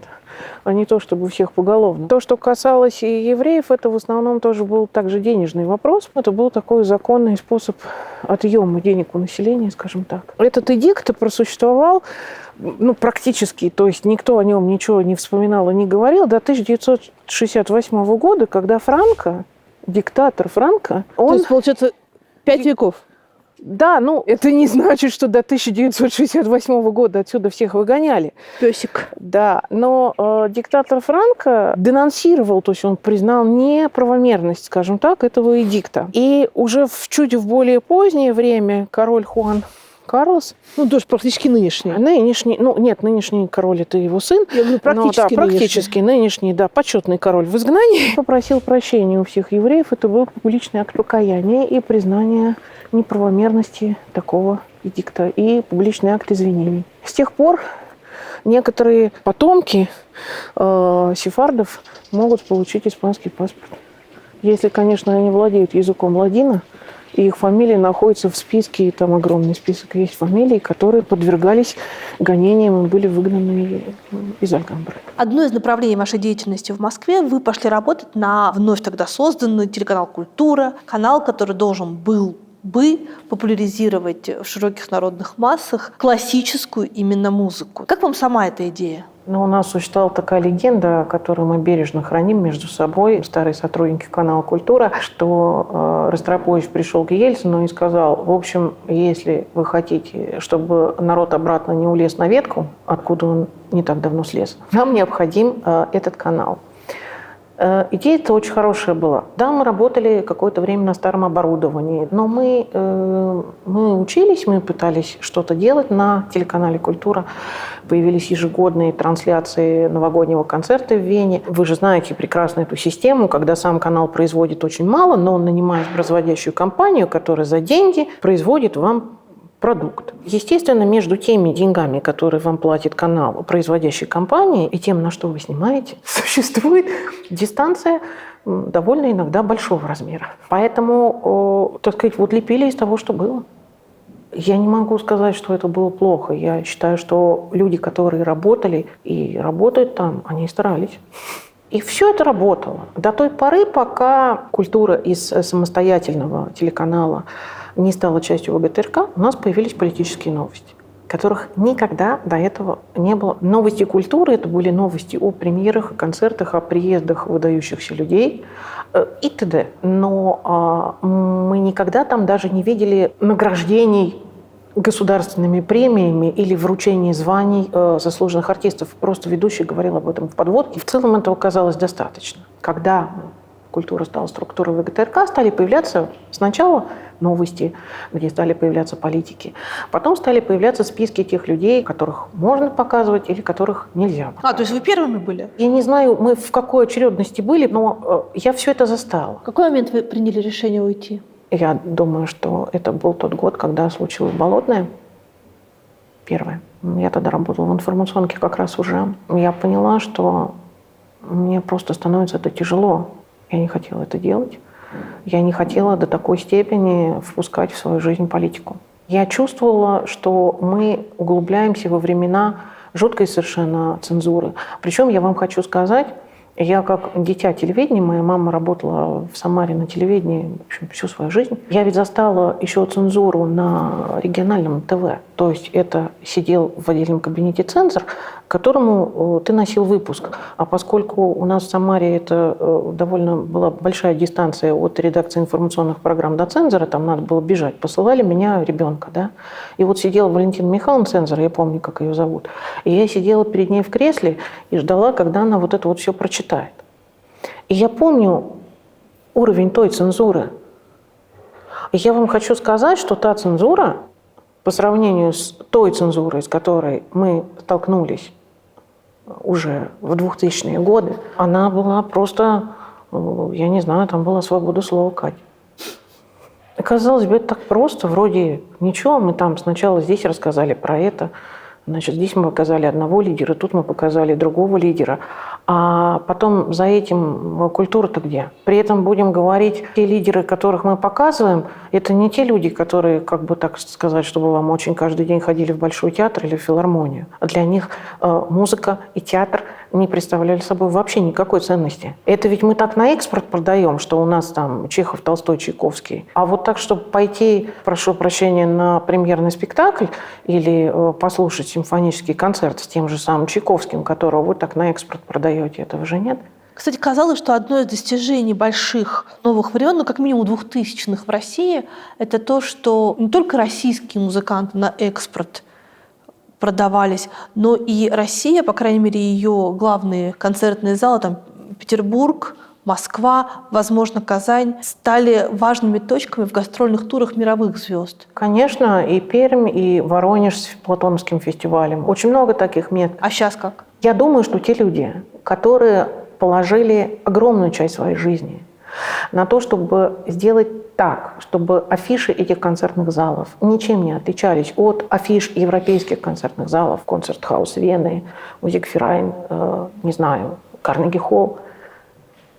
Я думаю, что эти люди сейчас ощущают себя отброшенными на много лет назад. Потому что, когда мы пришли к тому, что с молодежным оркестром филармонии работали лучшие европейские дирижеры, они показывали молодым музыкантам какой-то класс и задавали какую-то планку, к которой нужно было стремиться.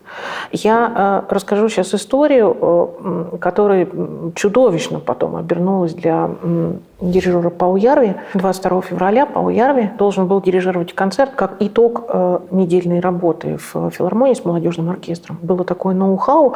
Это собрать талантливых ребят со всей страны, создать из них молодежный оркестр и выучить этот симфонический репертуар, который потом играют в большом оркестре, и дать возможность сыграться как коллективу. Это была огромная работа. Молодых музыкантов готовили для большой дороги, чтобы у тебя был выбор. Ты можешь поехать играть в Тюмень, в Нижний Новгород, но в то же время ты можешь поехать и попробовать свои силы и постажироваться, не знаю, в академии, в оркестре Вербье, и все было для тебя открыто. И вот Пауярви неделю репетирует, а дальше наступает 22 число. А он эстонский дирижер, одновременно с этим 24 Извините, 24 февраля. А он эстонский дирижер, он возглавляет два крупных оркестра. Один в Швейцарии – это оркестр Тонхалли в Цюрихе, и второй – это оркестр Deutsche Kammerphilharmonie в Бремени. И этот концерт планировался для записи и трансляции на канале Медичи. И Павел рассказывал о том, что когда он пришел на репетицию 24 февраля утром, 22 года. у музыкантов в оркестре в глазах стояли слезы. И он понимал, что для карьеры ему ужасно дирижировать этот концерт. Но он остался, потому что он не хотел предать этих ребят. Я хотел дать им возможность отыграть этот концерт. Трансляции не было. И когда Павел вернулся в Европу, То есть, получается, буквально через 2 дня. вот это стало моментом, скажем так, тяжелой дискуссии. А у кого-то есть ответ на вопрос, как правильно было? Это то, о чем мы говорим, каждый меряет своей этической меркой. Кто-то скажет, что он совершил подлость, кто-то скажет, что он совершил подвиг, кто-то скажет, что он просто оказался гуманистом. А вы что скажете? Я просто знаю, чего стоит работа в оркестре, этот труд, чего стоит твоя мечта. Я благодарна ему за это. Мы не знаем, когда в другой раз у этих ребят была бы возможность поработать с европейским дирижером. При всем при том, что все мне скажут, что у нас в России полно талантов, и это правда. Музыкант, музейщик, деятель культуры. Он не может существовать в тюрьме, пусть даже очень комфортной, пусть даже очень широкой, с широкими возможностями.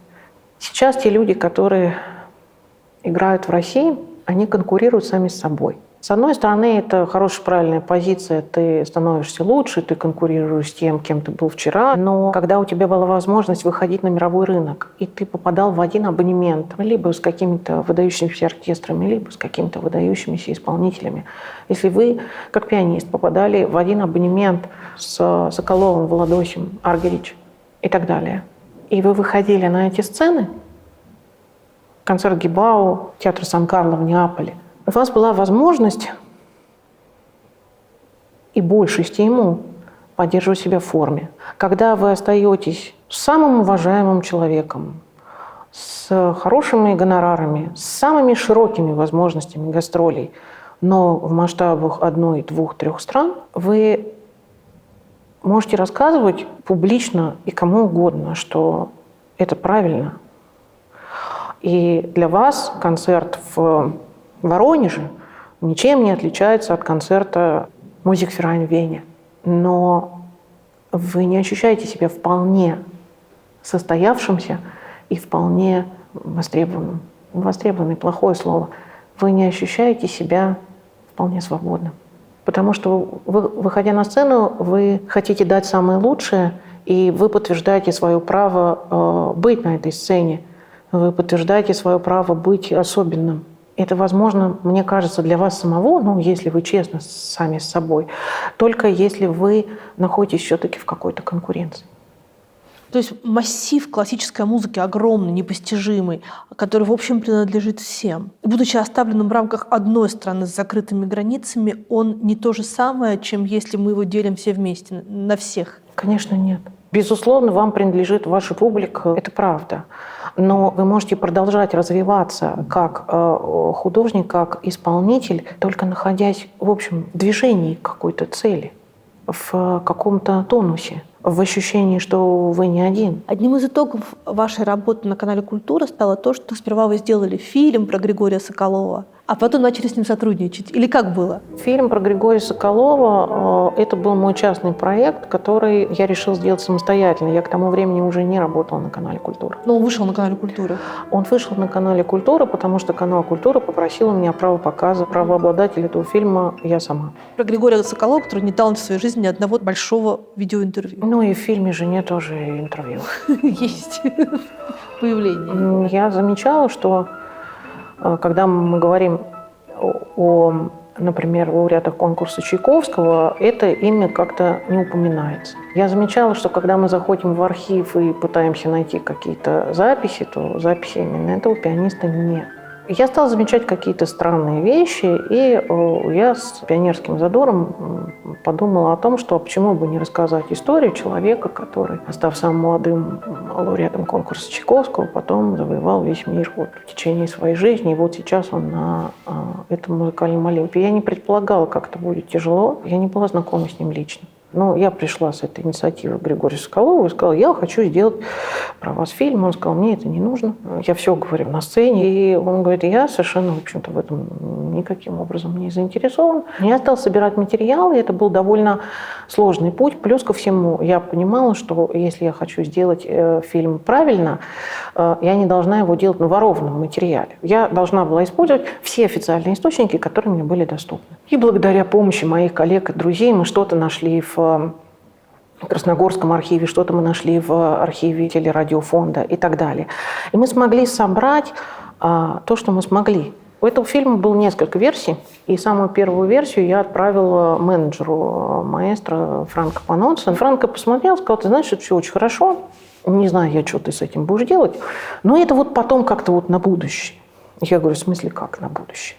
Он говорит, это вообще потрясающе, но надо как-то вот все-таки получить разрешение маэстро, а маэстро, значит, это разрешение никак не дает. Тогда, значит, он, видимо, поговорил с маэстро, а маэстро попросил, чтобы этот фильм посмотрела его семья, дочка его жены и их семья. И они посмотрели этот фильм, и надо сказать, что вот с их помощью дело как-то пошло. Они провели переговоры с Григорием Липмановичем. Григорий Липманович решил попробовать, и для него было важно, чтобы в этом фильме появились стихи его жены. Я очень благодарна ему за то, что он доверил мне это сделать. Он доверил мне, в общем-то, их выбрать тоже. В последнем кадре лифт второй, святые руки издалека, рояль, хранящий твой пароль, и снова жизнь в объятиях рока. То есть первой версии стихов не было? Первой версии стихов не было, нет. И постепенно как-то фильм стал обрастать новыми какими-то, скажем так, подробностями. И потом в какой-то момент я получила разрешение на его, скажем так, публикацию. За это время возникли какие-то отношения рабочие. Франко стал меня просить, чтобы я куда-то подъехала. Каким-то образом вот эта вот моя работа для артист-менеджмент стала приобретать какие-то формы, и я уже стала вести несколько артистов в агентстве. Таким образом, вот это сотрудничество стало продолжаться, а потом в какой-то момент мне нужно было сделать выбор, и я его сделала в сторону итальянского агентства, в сторону, так сказать, каких-то новых возможностей. Я хотела научиться чему-то новому. Исполнитель — это тот, кто помогает вам понять, что хотел сказать автор, или исполнитель — это тот, который вам рассказывает о том, как он понял автора? Это всегда особенный вопрос, и на него всегда очень сложно ответить, потому что, по сути, это мнение каждого исполнителя о том, кто он. Он проводник или именно воля композитора? В любом случае, это то, как он его прочитал. Или он ставит перед собой какие-то еще другие, более широкие задачи. Соколов кто? Кать, я не знаю, я не могу за него ответить. Мне кажется, что то, что делает Соколов на сцене, это явление, которое лежит вне сферы фортепианной игры. Оно, да, безусловно, является фортепианной игрой, но это совершенно другое. Это человек, который на концерте дает вам возможность узнать себя, прислушаться к себе, решить за время концерта какую-то свою внутреннюю проблему, о которой вы, может быть, даже не предполагали, что она у вас существует или она стоит перед вами остро. Это человек, который за время концерта, при этом вы продолжаете слушать Шумана, Пёрсела, Баха и так далее. Но это человек, который за время концерта действительно, и мы говорили об этом со многими слушателями, которые приходят после концерта, и я знаю многие свидетельства людей, это человек, который каким-то образом влияет на вашу жизнь. Это искусство, которое влияет на вашу жизнь. Вернемся назад. Вы поступаете в Московскую консерваторию. Вот вы стеснительная девочка из Самары. Москва на вас производит впечатление? та ее музыкальная часть, с которой вы сталкиваетесь? Безусловно, конечно. Я пробираюсь в большой зал консерватории, слушаю где-то на хорах там, да, какие-то концерты замечательные. Я в осветительской будке, лежа на полу, буквально бываю на репетициях оркестра Светланова, никого он туда не пускал, но если вы могли пробраться и лечь, вот просто, чтобы не вставать на осветительском балконе, то вы могли что-то услышать. Но это, правда, было чуть раньше. Ростропойчи с Нью-Йоркским оркестром, который приезжает. Конечно, это море возможностей просто. С другой стороны, я с радостью встречаю в тех же коридорах консерватории Николая Арнольдовича Петрова. Для меня это оказывается какой-то поддержкой. Я сижу днями и ночами, вечерами в классе Михаила Сергеевича Воскресенского, и все знание фортепианной литературы, все бесчисленное множество вариантов разборов, интерпретаций и так далее, это все идет оттуда.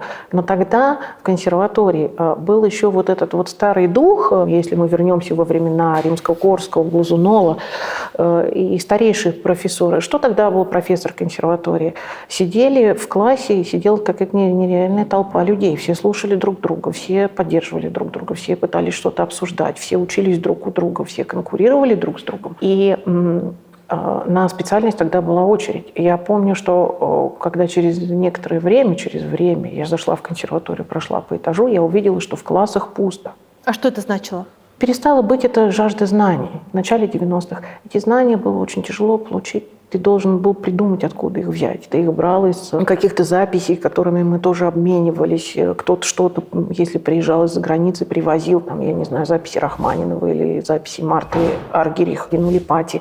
То есть это был какой-то обмен, вот этот вот бульон, в котором все варились, и все были очень жадные до знаний. Потом многие вещи стали доступны. Доступ к профессору, может быть, в какой-то степени стало легче получить, потому что, может быть, меньше людей поступали уже в консерваторию. Все-таки будем говорить, что исполнительская карьера – это очень тяжелый хлеб, очень тяжелый труд, и не всем она дается удачно. Но еще говорят о том, что важную роль сыграла в этом смысле коммерциализация конкурсов и концентрация на том, чтобы выиграть конкурс и начать зарабатывать деньги. Не всегда работает выиграть конкурс и начать зарабатывать деньги. Хуже обстоит ситуация, когда ты должен ездить по конкурсам, чтобы зарабатывать деньги. Чтобы получать премии с одной и той же программой в течение 2-3 лет, ты ездишь по разным конкурсам, чтобы зарабатывать какие-то деньги, чтобы прокормиться. По большому счету, конечно, существует эта проблема. Человек поступает в консерваторию. Мало кто мечтает сесть в оркестр на 5-й пульт. Все мечтают быть солистами, или во всяком случае все учатся для этого. Дальше что? У тебя не получается сольная карьера. Куда ты идешь? Самое хорошее, ты идешь преподавать. Тоже для меня всегда это вопрос, почему люди, которые, может быть, как-то не очень хорошо учились, и он, допустим, среднего уровня дарования музыкант, почему этот человек должен идти учить детей? Потому что, будучи хорошим исполнителем, есть какие-то моменты, которые тебе легче, что ли, объяснить ученику. Если ты не исполнитель уровня Бог, и у тебя не было этих проблем, и ты не можешь понять, почему к тебе с этой проблемой обращаются, это другая история. Но в целом, если ты проходил какие-то вещи, если ты понимаешь, как это работает, какие-то вещи тебе объяснить проще, если ты хороший исполнитель, и гораздо сложнее, если ты плохой. Но ведь это не только касается дела техники, это касается дела кругозора, это касается той же самой жадности до знаний, того же самого горения вот этим процессом музицирования, которым ты занимаешься. Вот сейчас, когда я работаю с конкурсантами, у нас будет в этом году проходить 3-й конкурс международных пианистов в Малаге. Когда я разговариваю с молодыми ребятами, я говорю, что если вы оказываетесь на перепутье, и вы понимаете, что вы можете этого не делать, вы можете не играть. Лучше не играть. Значит, вы длите для себя вот это вот состояние проблем, когда вы что-то ищете и не знаете что, и не понимаете, почему у вас не получается. Потому что в целом в эту профессию должен идти человек, который не может не играть. И для которого этот приоритет выше. Не может жить без публики, в смысле? Он не может жить вообще без без игры на публике. Потому что этот приоритет, игра на публике, вот это желание высказаться перед публикой, он должен для вас перевешивать все. Семью, жизненный комфорт, деньги. Он должен превалировать над всем. Подожди, известны же случаи, например, и Гульда, и из ныне живущих Плетнева. людей, которые, с одной стороны, признаны великими исполнителями, но при этом не любят играть на публике. Ну, кто вам сказал, что Михаил Васильевич Плетнев не любит играть на публике? В интервью. Не мне, а в известных публичных Я думаю, интервью. что не берусь здесь сейчас судить уважаемого человека, но я думаю, что когда большой музыкант вступает вот в эти отношения, что он не любит выступать на публике, это немножко лукавство. Во-первых, ты за счет этой публики живешь. Давайте не будем отрицать прямую связь между тем, что публика платит деньги за билеты на твой концерт, из этих денег ты получаешь гонорар, и на эти деньги ты живешь дальше. Эта же связь существует. Вы можете говорить, что публика дура, она там не ценит мой талант, мне там не нравится качество этой публики, или наоборот, это прекрасная публика, которая вдохновляет меня, она меня понимает, она меня слышит, дышит со мной в унисон и так далее. Да? Но вообще-то вы от нее зависите. Давайте мы ее сейчас уберем, и что у вас останется? Звукозаписывающая индустрия у нас, скажем так, терпит сейчас колоссальные убытки и несет огромные потери. Если ваш диск вышел на крупном лейбле, я не знаю, Deutsche Grammophon, либо там еще что-то, да, там Sony Classic и так далее, вы достигли этой вершины, записались, и вот ваш диск выпускают. Во-первых, для лучшей дистрибьюции ваш диск порежут на разные треки, и вы попадете в известные всем платформы, которые будут распространять ваш диск по трекам. Люди будут слушать вас в машине, в самолете. Есть мало людей, которые сконцентрируются на том, чтобы послушать ваш диск в ваши 53-57 минут до часа. Нельзя слушать по трекам или в самолете? Как человек, который слушает в самолете, я должна спросить. Я имею здесь в виду сейчас другое. Вы хотите послушать, например, из сонаты Шуберта или Бетховена финал и не знать, что было до этого? Ну, я могу послушать из сонаты Шуберта финал, а потом могу узнать, что было до этого. Если вы впервые слушаете это произведение, тогда, простите, о какой концепции исполнительской и о каком месседже может идти речь? Вы же не даете права исполнителю, деля его на куски и треки, что называется, вам транслировать что-то. Просто сыграли ноты, и вы с ними ознакомились. Говорить о том, что вы имеете представление, что хотел сказать автор, или что хотел сказать данный исполнитель, или вообще, что эта музыка в целом может вам дать, вы можете только, если вы все-таки послушали произведение от начала до конца, а не от конца к началу и не из середины 3 минуты, которые понравилось, и из этого сделали, я не знаю, набор музыка для чая, музыка для утра, ну и для всего остального тоже есть музыка.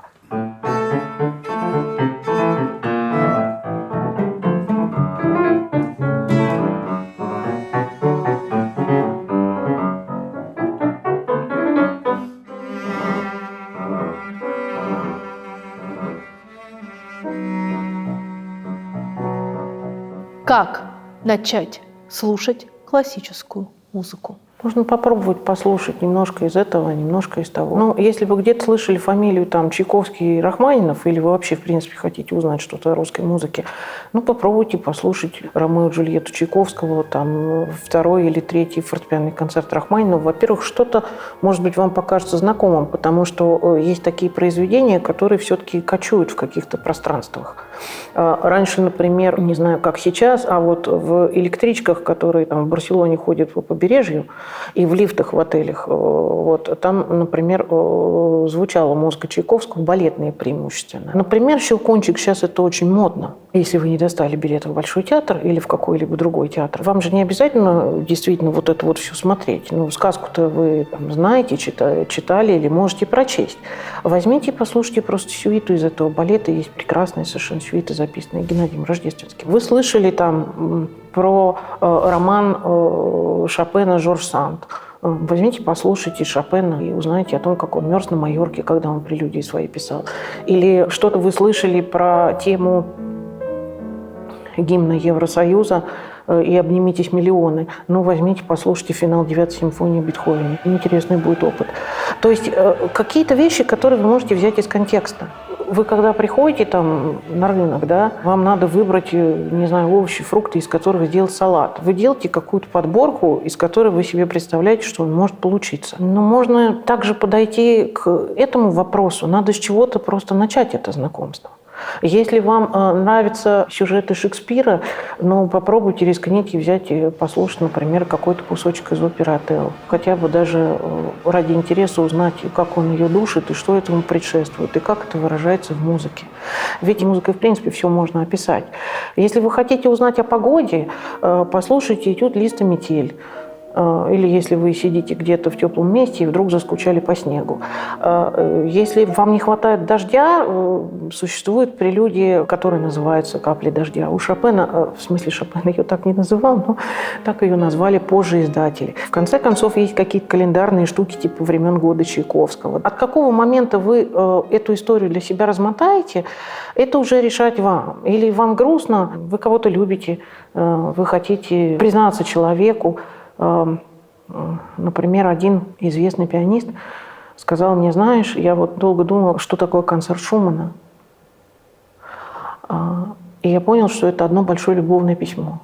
Вы эти ассоциации потом выстроите сами. Возможно, вы не услышите в этом любовного письма, но услышите в этом что-то еще. Потом у вас соберется некий музыкальный каталог. То есть вам, например, захочется больше слушать этого композитора или меньше этого. Потом у вас соберется какая-то коллекция треков, которыми вы сможете оперировать в вашей жизни. Потому что у меня, например, одно время была такая игра, что ли, с самой собой. Я приезжала в какой-то город, и если у меня было время по нему походить и понаблюдать за его атмосферой, просто сесть на улице и посмотреть, вот как ходят люди, как летают птицы и так далее, я пыталась понять, как этот город звучит, каким музыкальным произведением он звучит для меня. И у меня есть вот такие вот какие-то музыкальные впечатления. Это мои личные ассоциации, но они очень интересные, и потом, когда ты возвращаешься в это место, например, во второй раз, тебе хочется понять, как это.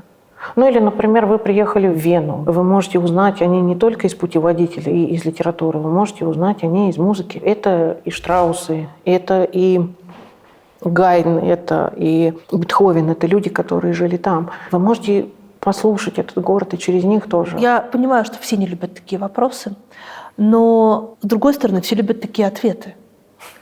И если бы у вас была возможность взять с собой на необитаемый остров 10 произведений, вы можете выбрать произведение и исполнителя. Сделайте этот выбор, пожалуйста. 10. Давайте не так. Одно. Одно это сложно. Сейчас, в эту минуту, этот ответ будет вот таким, а может быть, через 2 часа он будет совершенно иным. Если это не важно, какая длительность этого произведения, то я бы взяла с собой оперу «Майская ночь» Римского-Корсакова. Я бы слушала ее в тишине, наедине с собой, и вспоминая какие-то моменты моей жизни. И теперь у вас есть выбор на 10 произведений. Мало ли, сколько вы проведете на этом необитаемом острове. Тогда мы добавим к этому Шахерезаду Римского-Корсакова, мы добавим к этому первую симфонию Малера, какой-нибудь, какая есть возможность, фортепианный концерт Шопена. Опять не важно вам, кто будет исполнять? Нет, потому что эта музыка звучит у меня внутри.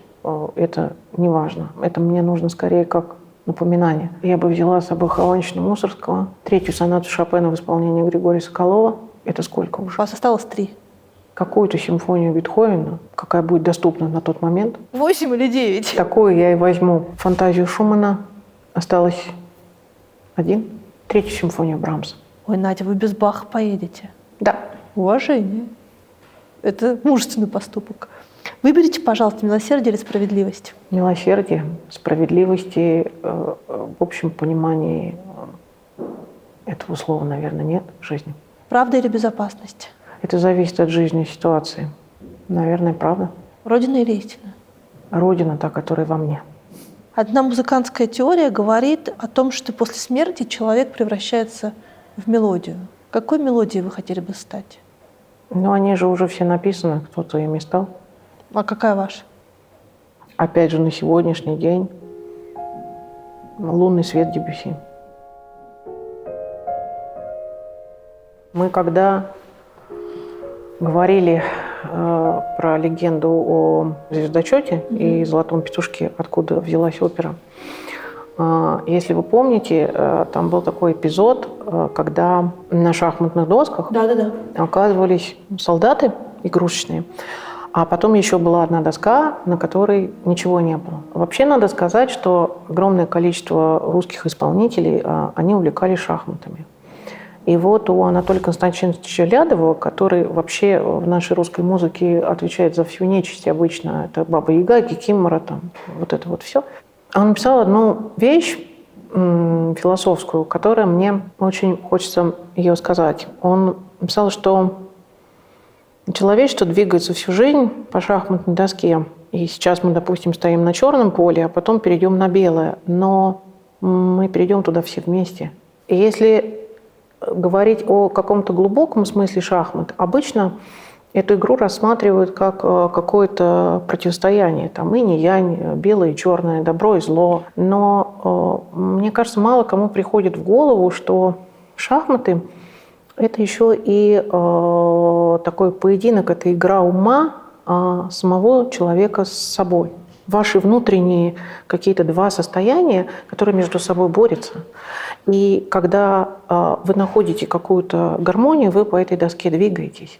Но это не значит, что вы кому-то противостоите. Вы при вот этом выборе, куда пойти, вы сталкиваетесь с самим собой. И вы находите решение для самого себя. Вы боретесь с самим собой, побеждаете самого себя. Очень важно ведь в музыке, например, если мы возьмем любую вещь, написанную по поводу войны, ну, не знаю, тот же 1812 год, увертюра Чайковского, никогда нельзя принижать соперника, никогда нельзя его унижать. Это история такого вот взаимного какого-то уважения должна быть. Вы не услышите ни в одной музыке, что кто-то может быть изображен карикатурно, но это всегда будет с каким-то уважением. Мне кажется, это важная идея, которую мы из музыки можем как-то тоже перенести. То есть ты не можешь конкуренту дать меньше инструментов? Да. Меньше голоса? Нет. То есть, мне кажется, это вот какая-то важная штука, которую из музыки мы можем перенести в обычную жизнь.